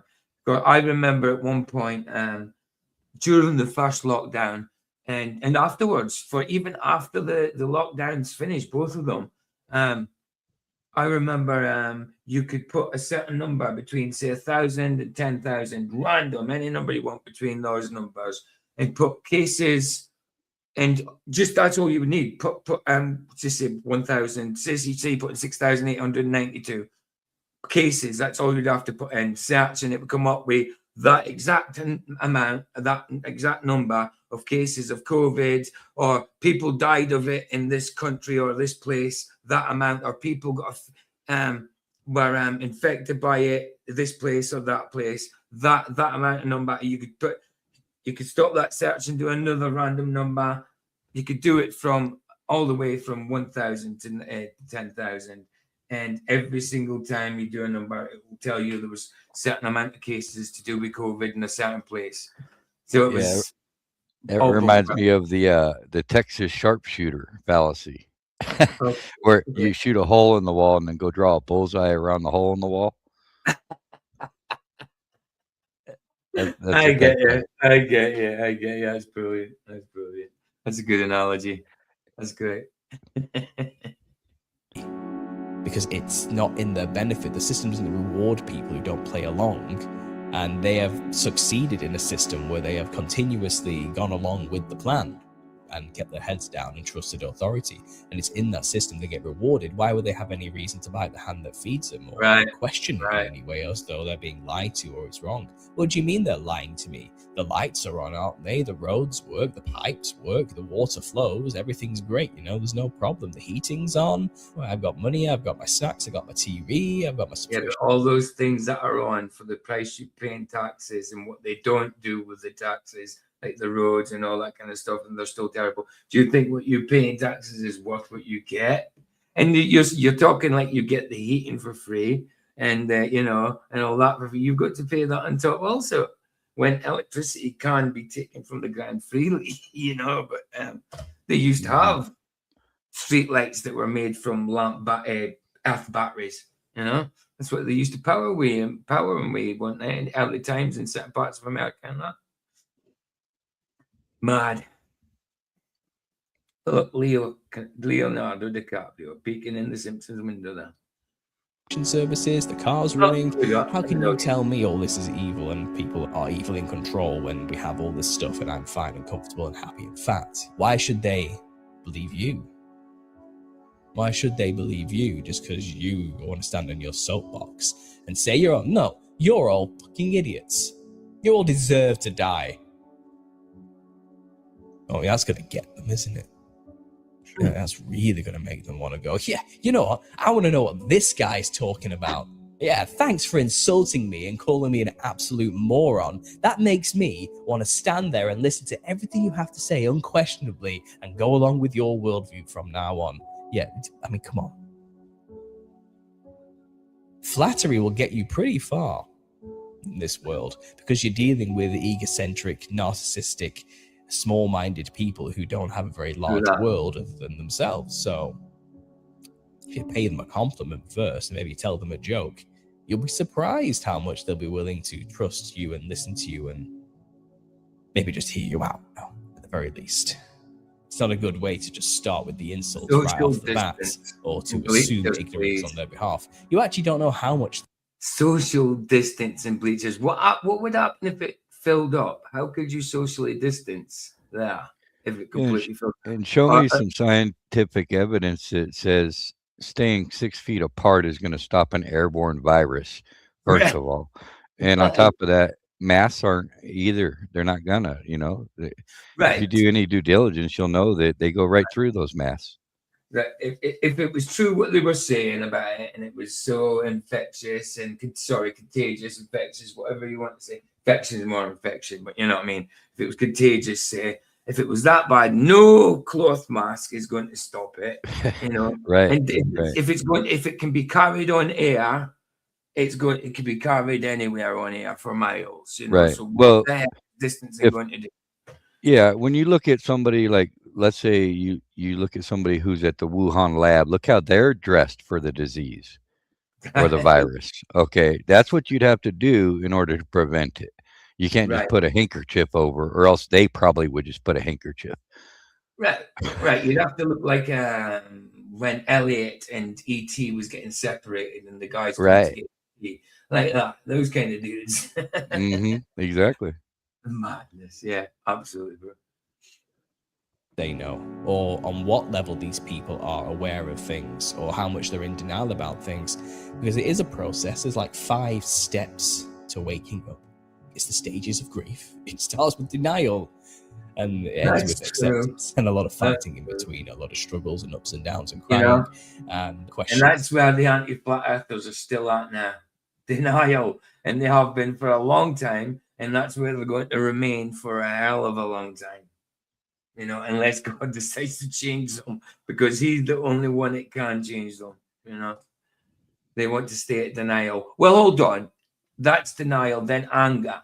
Hold on, they're a bit of your very existence itself. In between, not in between, but both of these put together. So maybe in here, more towards anger. This is probably as far as they got. There's definitely no acceptance, that's for sure. Along the way, you know, I feel that most of the ones that we deal with. Say again. Sorry about that. Yeah, they're the most. Yeah, they're like the we ones deal with aren't even intellectually honest. You know, I don't. It just don't seem like it, because you could show them the evidence clearly and they'll still deny it, it just makes me question the authenticity of the character themselves, Absolutely, bro. I agree. I mean, McToon, hate the dude. Well, I dislike him. I love him through Christ, but I dislike him a lot. That's for sure.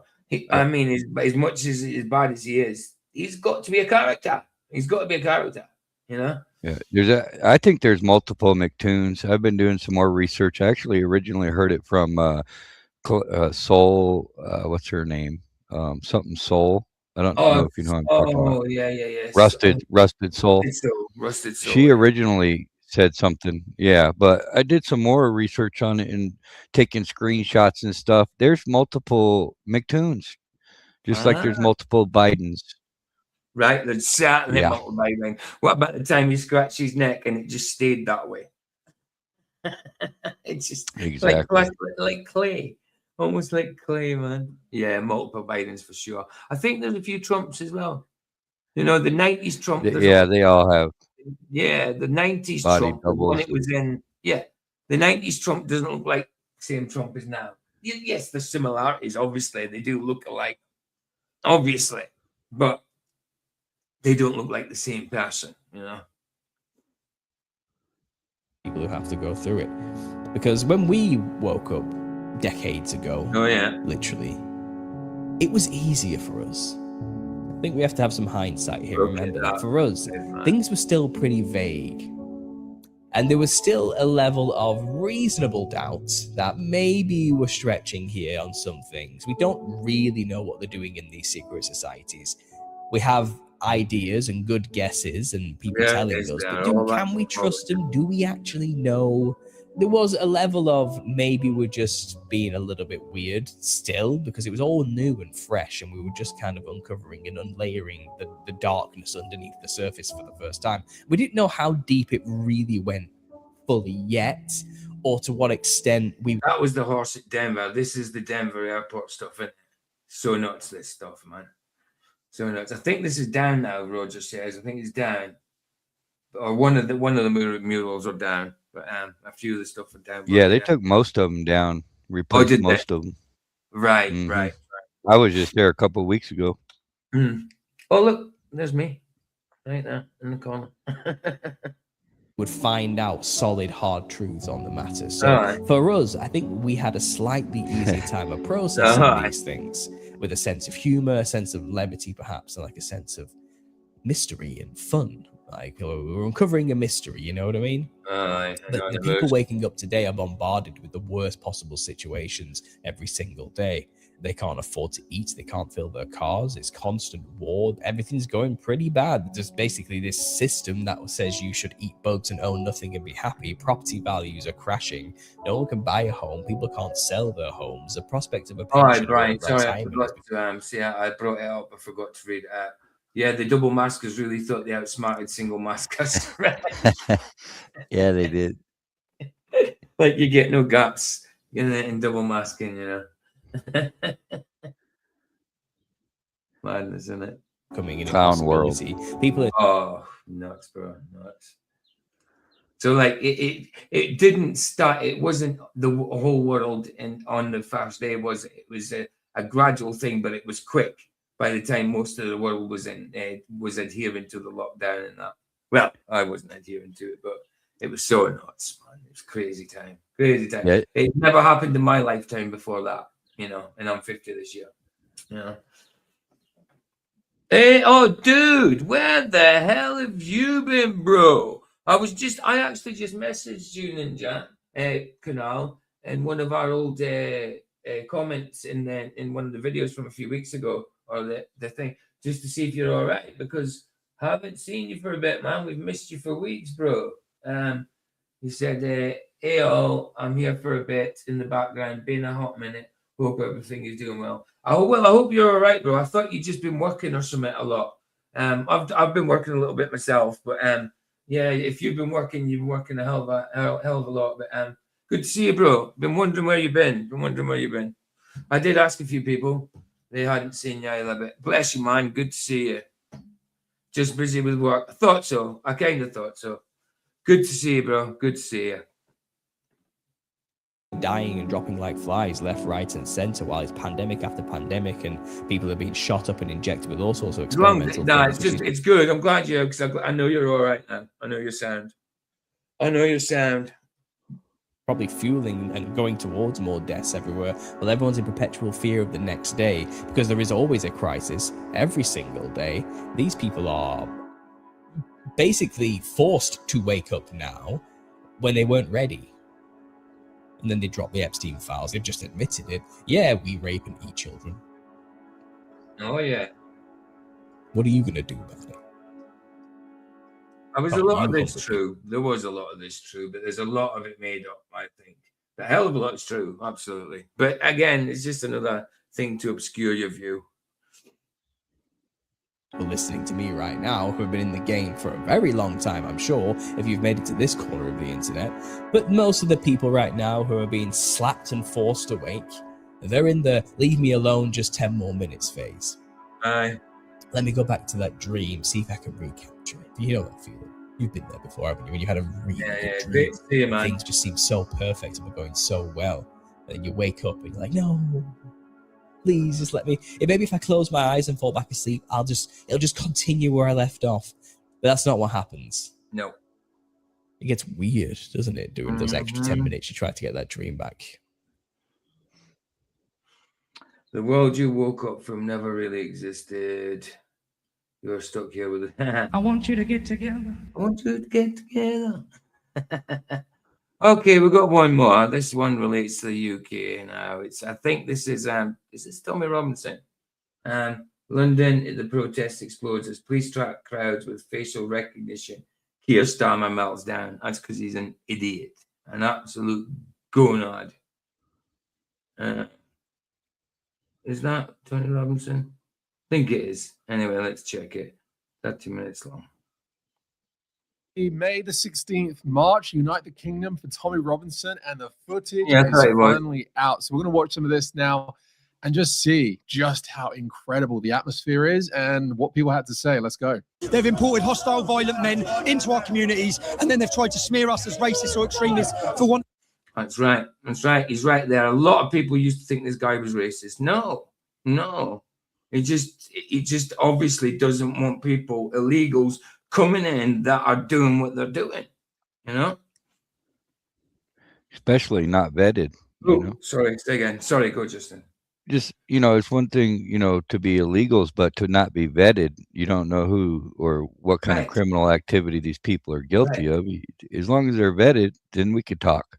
Absolutely. I've got no problem with people seeking refuge, people that are actually running from war, persecution, not a problem. But people that are just coming over for the sake of it and doing what they want to do and try to take over, don't assimilate, but want to take over.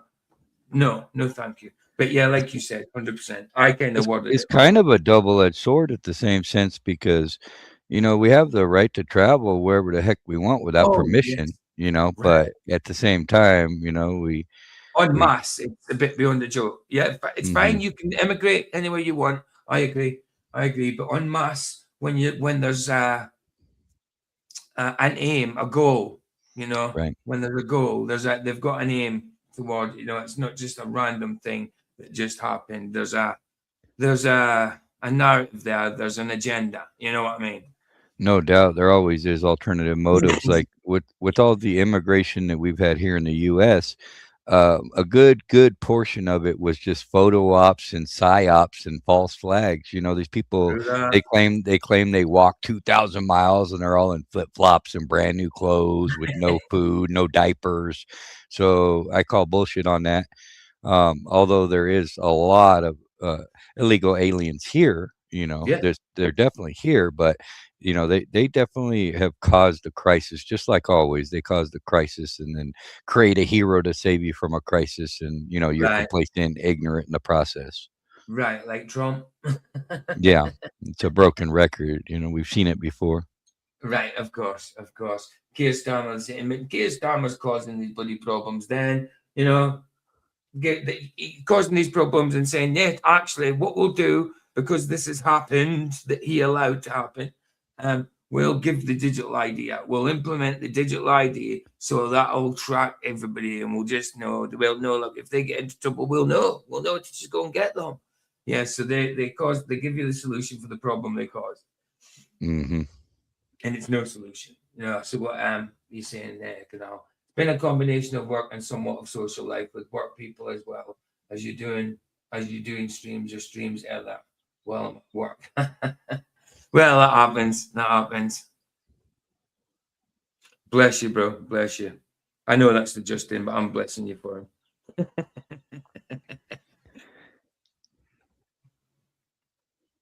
Like, this is the revolt. This is the peasants revolting. He needs to stop branding hard-working Brits as far right.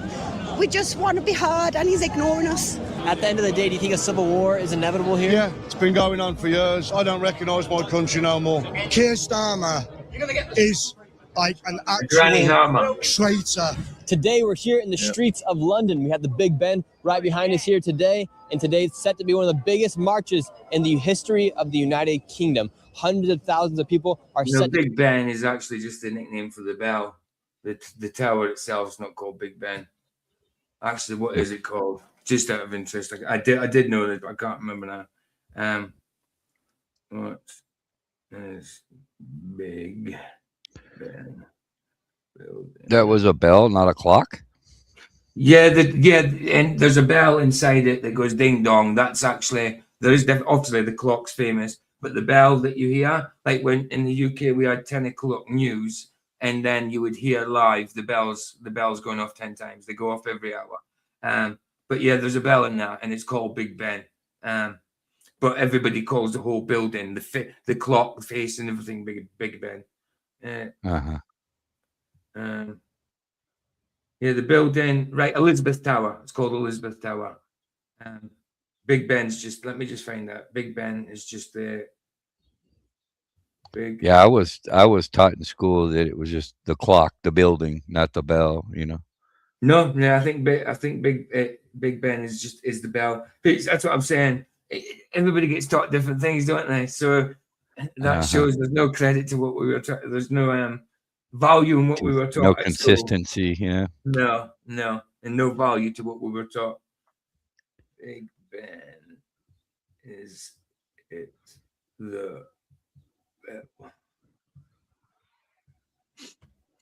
Yes, Big Ben is the nickname for the massive 13.7 ton Great Bell inside the structure. Yeah. So it's mad, isn't it? Surprised they let that bell survive, right? True. A lot of the bells they didn't. No, they didn't, and that's a lot of metal to cash in on. 13.7 ton of it, probably made of brass, pure brass. Huh. Maybe it doesn't ring at the right frequency. Yeah, maybe it opens portholes, bro.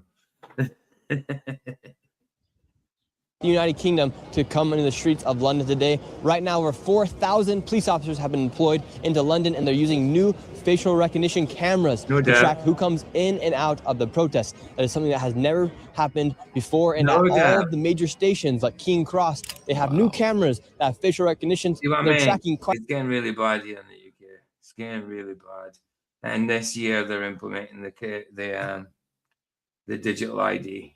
I know it's not the mark yet, but you can certainly see the progression of it. It's coming quickly.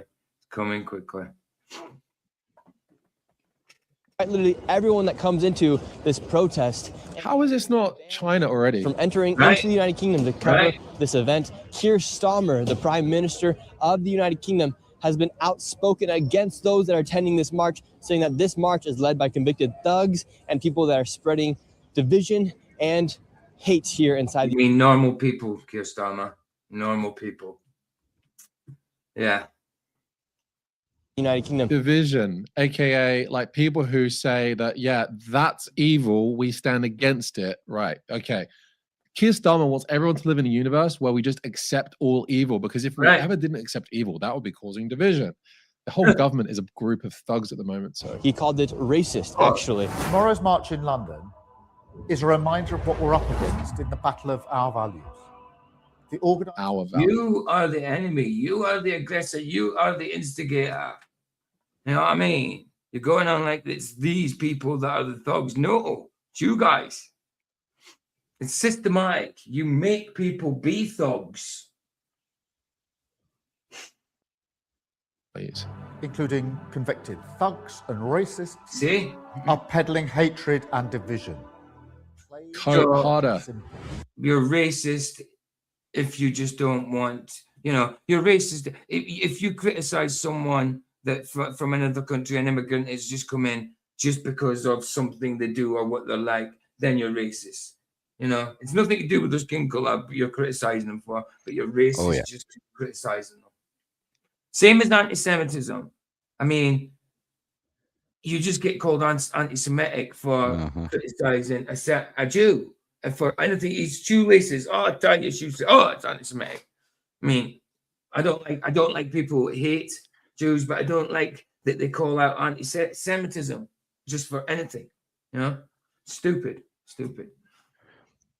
Yeah, I was surprised So on. today we're- I've gotten most of my strikes from uploading, those type of people videos, and apparently, come to find out, the hate speech was against a protected group, is what YouTube told me. So apparently, they're protected. I was like, well, that's weird. I thought we'd all have the same type of standing here. Yeah. I thought it was all about equality nowadays. Yeah, Right. All inclusive. Rules for thee, but not for me. Right. Double standards, bro. Double standards. Yeah. We're speaking with everyone here in the streets of London to see what's going on and what they have to say about what they are fighting for, as this is called the Unite the West March here in the streets of London. How do you guys feel about what your Prime Minister said about those that attend this march today? He's a disgrace. He's an absolute disgrace. So he is. Fair play to you, lady. Fair play. I'm not far right. Don't have a criminal record. She's Irish. I'm a pensioner. I fear for my grandchildren. And what do you fear? God bless her. Because of all the illegal immigrants that's coming here and they're getting everything going. I have 2 sons, can't even get on the property market. And why do you think Keir Stalmer would call people like you racist for attending this march? Because he's frightened. He's on his way out anyway, and the sooner the better. Your message to Keir Stalmer. Resign for the country's good, you tyrant. He's calling you guys racist for being out here today. Again, if he does, then they'll just put somebody else in that's just as bad. It's yes, it's them that's doing it, but I don't think there's any such thing. Yeah, you may do an election, I may have a count, but I still don't think that goes towards what happens. I think they're selected. That's my opinion. So it's a darn good one. Right. Well, even if you think like you hear some policies of certain parties that sound good, and you think, right, let's get these in. It's because they play the good cop and the bad cop. They're both sides. They control everything. Right. They're doing the same thing. Their policies are different. Allegedly, they sound good, but when they actually get in, what happens? The same thing, the same direction it was going in the first place. Oh yeah. Like once upon a time, back in the 80s, because Conservative was in, Maggie Thatcher was in, everybody wanted Labour. Look at Labour now. This is what the people don't want anymore. Yeah. And it's too late by the time you recognize, Right. Where did my taxes go? They already got voted in or whatever the case may be because they said everything you wanted to hear. That's all politicians do anyway. But like we said before, they create the hero, which is the other guy that's the opposer, But they're all, at the end of the day, they're all in the same club. Yes, absolutely, bro. It's full of shit as well. What's that? Stuck karma. Stuck. I think it says farmer, but the F is in red. It's Starmer. I don't really get it either because the ST. Okay. If you swap them around the ST and put the F up there, it's fuck Starmer. Okay. You're right. It's an F. So if you swap them around, fair play. Yeah. I get it. Oh no. Yeah. Now we've made it here to the start of the march. You can hear the chants already. Everyone's yelling, "Keir Stalmer is a wanker." Proper British lads. Thousands of people in the streets right now, all chanting Keir Stalmer is a wanker. We have Keir Stalmer on top of a right now. How you doing? How are you doing? Keir Stalmer on top of a. He's a wanker. Do you feel like this is the Great Britain you grew up in?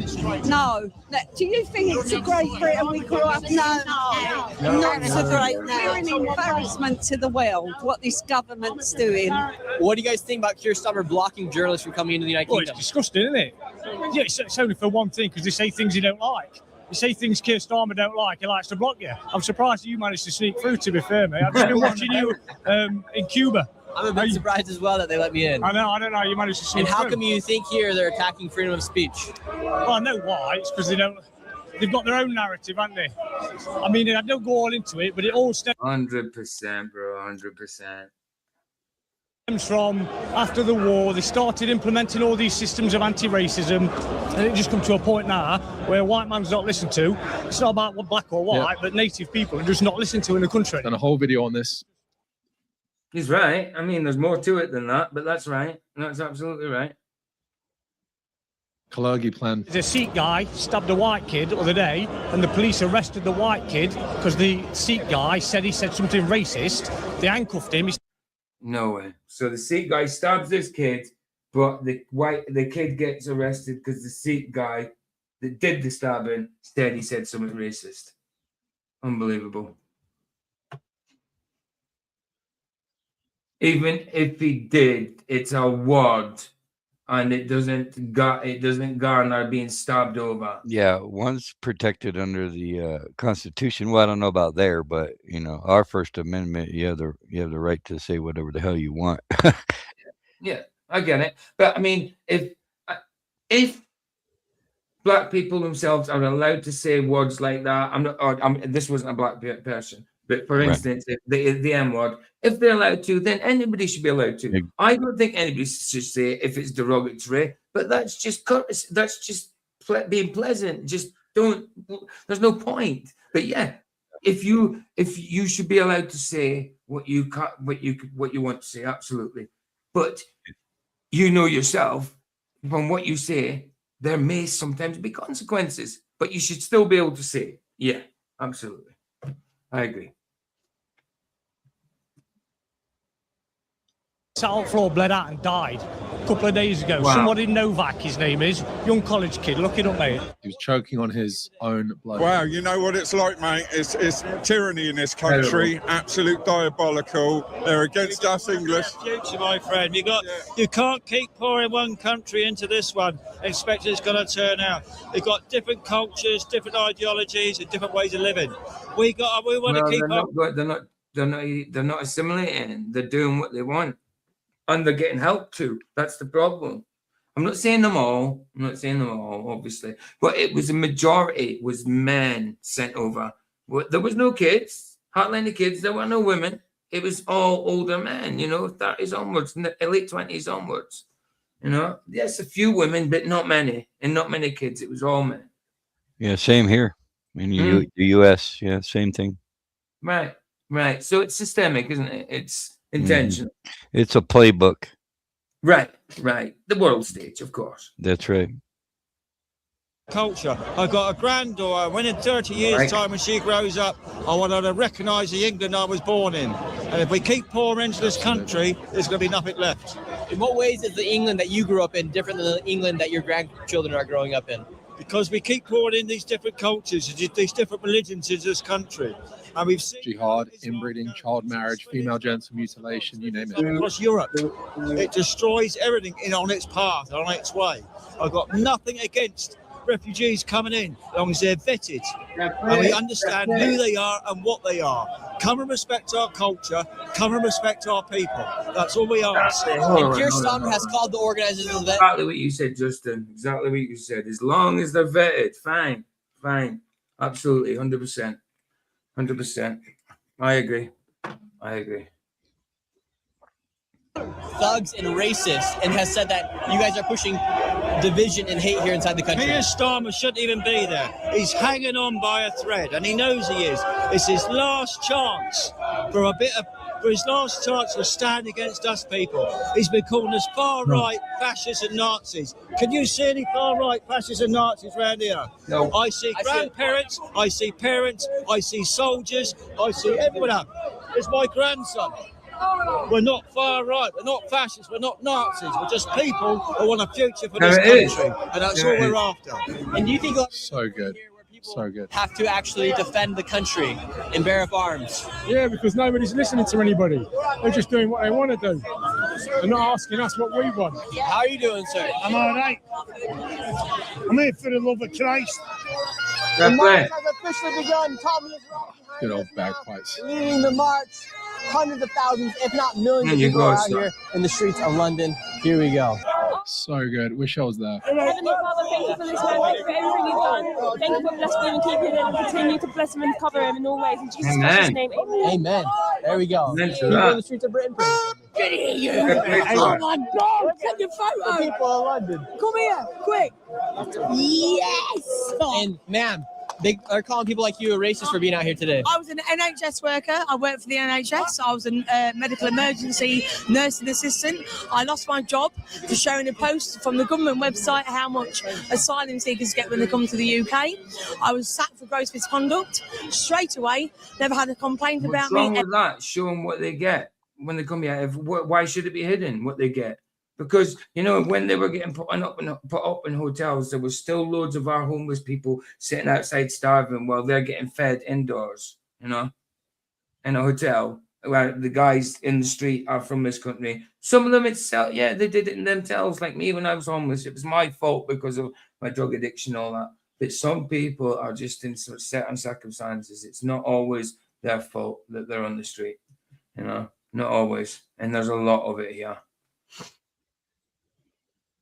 Ever in my life, so I'm here to support my nurses. So you've been attacked by the government for speaking out against mass immigration. Yes, I was a NHS nursing assistant. I was a medical emergency, and I lost my job through freedom to speak. And I'm going to be here. I'm going to show freedom to speak in the UK, and we're going to show it today. So you have the microphone from right here, and then you have a whole other group of people, a whole other sea of people meeting up right here. Very well. Man, the sleeping giant is awakening. Oh, yeah. You have the police on the outskirts of the march, and check this out. They have these cameras right here surveilling each and every single one of the protesters. See those cameras right there? They use those to survey the people, And then they have face the body recognition. cameras as well. So they have those cameras right there for any evidence, for any footage that they may need. Mass surveillance here in the streets of the United Kingdom.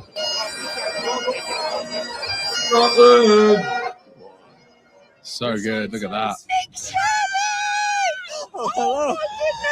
Hello, Nick Shirley. Nice to meet you. Your sign says, "We did not vote for open borders, digital ID, higher taxes, two-tier policing, loss of free speech, files in politics, higher costs."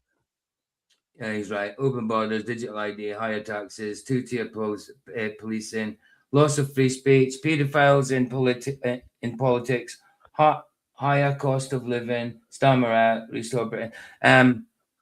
It's not just politics they're in, you know, not just politics. They're in law, they're everywhere. They're in banking, they're everywhere, absolutely everywhere.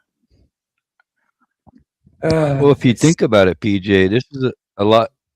This is a lot like a doctor diagnosing the symptoms and not the diagnosis. You know, they treat the symptoms and not the diagnosis, right? Right. So these guys are over here screaming about a certain politician when all they got to do is put in a new guy that they're happy with. It don't even matter if he's on the same team or not. And people are so complacent, they're going to think that they won the fight, you know? Of course. So we're really just treating symptoms here instead of Yeah, the it's a diagnosis. bandage. It's a bandage. Yeah, for- we need to yeah. fix the damn elections because they're not legitimate. No, I of don't care if the good guy gets in or the bad guy. They're all on the They're all same bad team guy. as far as I'm concerned. They're all bad guy. Exactly. There is no good and bad in politics There at the isn't. minute. It's Is just Macron? Is that where Macron's from? Is that the UK or no? Macron. Who's Macron? I don't know what position he holds, but remember his wife just got taken to court and she got proven to be a man. Oh wow. Hold on. I thought that was the UK, but I could be wrong. Let me just see. Is it a politician? Yeah. Yeah, I thought he was like the one of the head guys. He was at the summits and all that with where all the leaders meet up. Emmanuel Macron. All right. There you go. Oh, he's French. He's president of France. Okay, that is France. That's right. President of France. Yeah. Got you. The living, Stalmer out, restore Britain. Yeah. What's your message to Keir Stalmer today? Keir Stalmer's a wanker. Everything in the mandate is backtracked on. He's added things in that wasn't mandated, like digital ID. He doesn't listen to the British public. He's just had a landslide vote, and he still is ignorant. He needs to go. He needs to stop branding hard-working Brits as far they're still under the illusion that elections matter. Yeah, right. If someone else is in, it could change things. You know, they're still. And you're just spinning your wheels. There'll never be any resolution if we don't get to the crux of the problem. You know, we're just treating symptoms and not the diagnosis. Right. Their hearts are in the right place. Their principles are in the right place. Their morals in the right place. But it's just a shame they're just not a bit more awake to what the government actually is. And I was in the same place, 5-6 years ago. I was in the same exact predicament. That's why I understand it, because I was there, Oh, absolutely. Me too. 100%. I voted for Trump. That was the first time I ever voted in my life, was 2016. My dad, he's almost 70. He's only voted once in his entire life, which was for Donald Trump. And we all learned, there you go. Well, there you go. There must have been a reason, because it sounded good, the policies he was talking about, what he was doing. And what he's saying, it felt like we had nothing to lose, It's like, yeah, I mean, it's like a last-ditch effort. If that didn't work, then nothing will, right? Right. Of course. It was worth a try. Yeah. Right. We just want to be heard, and he's ignoring us. How do you feel about the mass surveillance here of your government? I feel like if you can do that to your own people, why can't you monitor more closely the people you're letting in who are abusing our women and children? Yes, right. Who are taking taxpayers' money, who are living... And men, by the way, they've stabbed men, beat up men, raped men also. But yeah, women and children especially. Absolutely. Better lives than the people who are working really hard in this country. But some of them coming up to guys in the streets telling you who's got doing videos and that, and they're saying they're being asked about something, and they're admitting it, saying we'll take it if we want to take it. Don't care. If I want that young girl, I'm going to take that young girl. They've said it. They don't give a crap. Jim Anus, they do it. Yeah, shout out to Jim Anus. They do as thou wilt is their motto. Right, absolutely, 100%. Also, Cowleys themselves, There is a two-tier justice system. Of course. We're proud of where we are.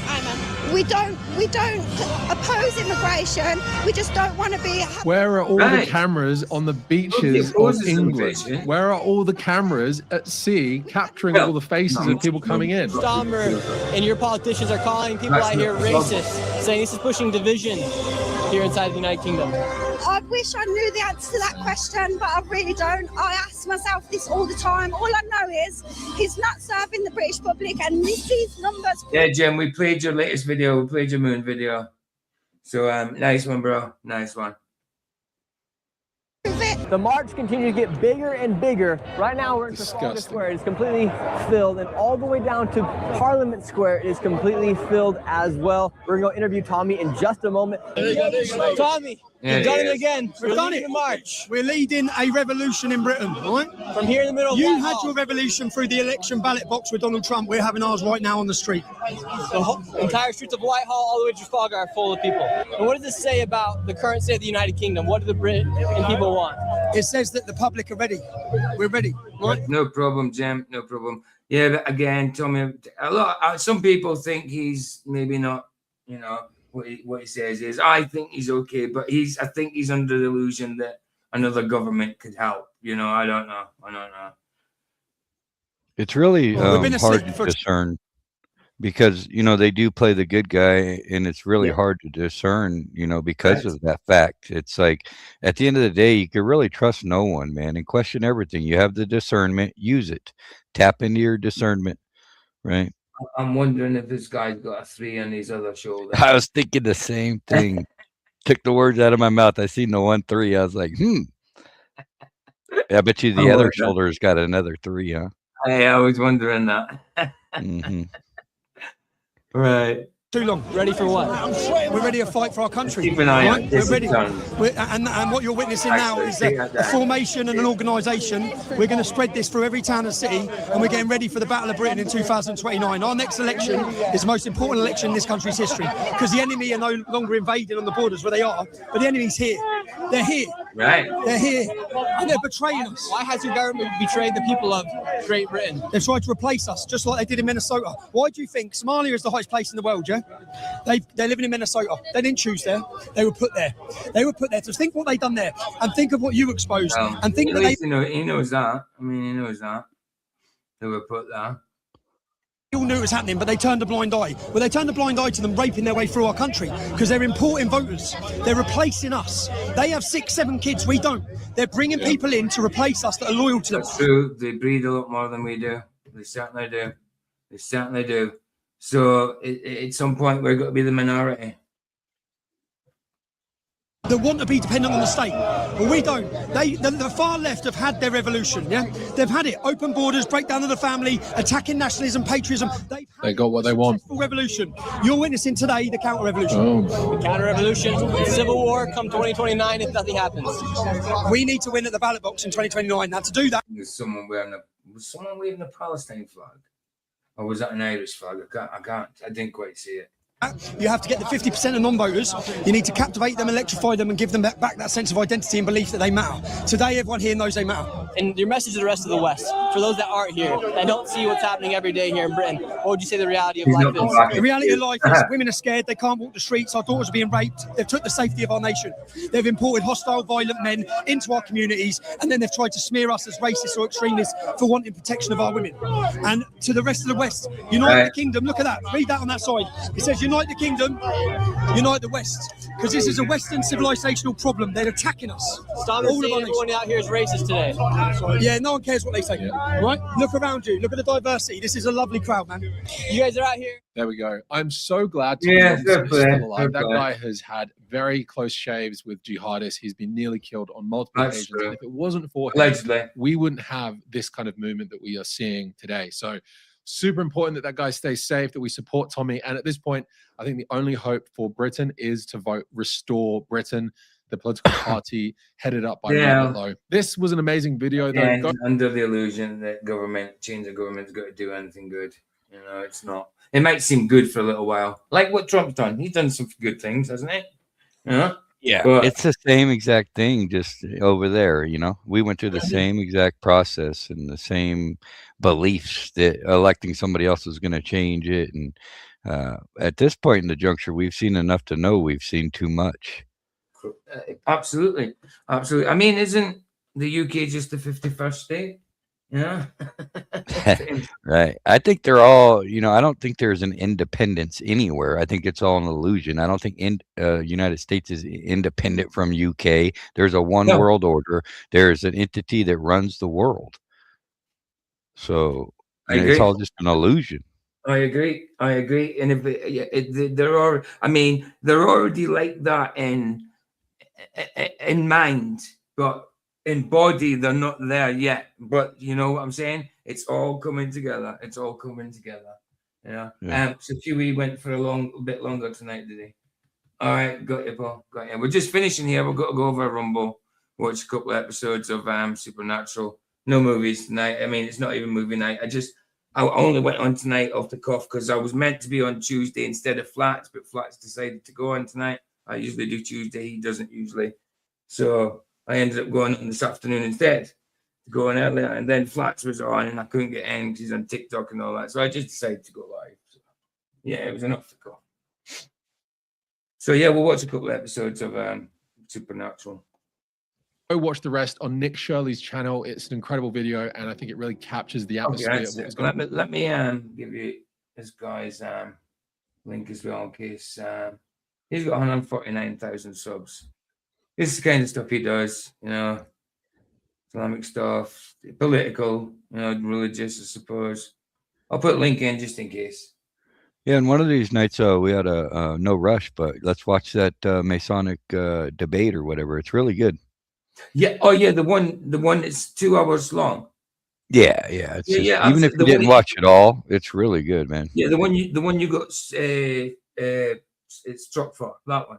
Yeah. Yeah, I wanted to do that as a review anyway. So yeah, I'll go do that sometime this week. I think I'll do that sometime this week. It'll probably take a few lives, or we could just do it as a watch party, because if we review it, it definitely got to take a few lives. But if we watch the watch party, we could get it done if we do that.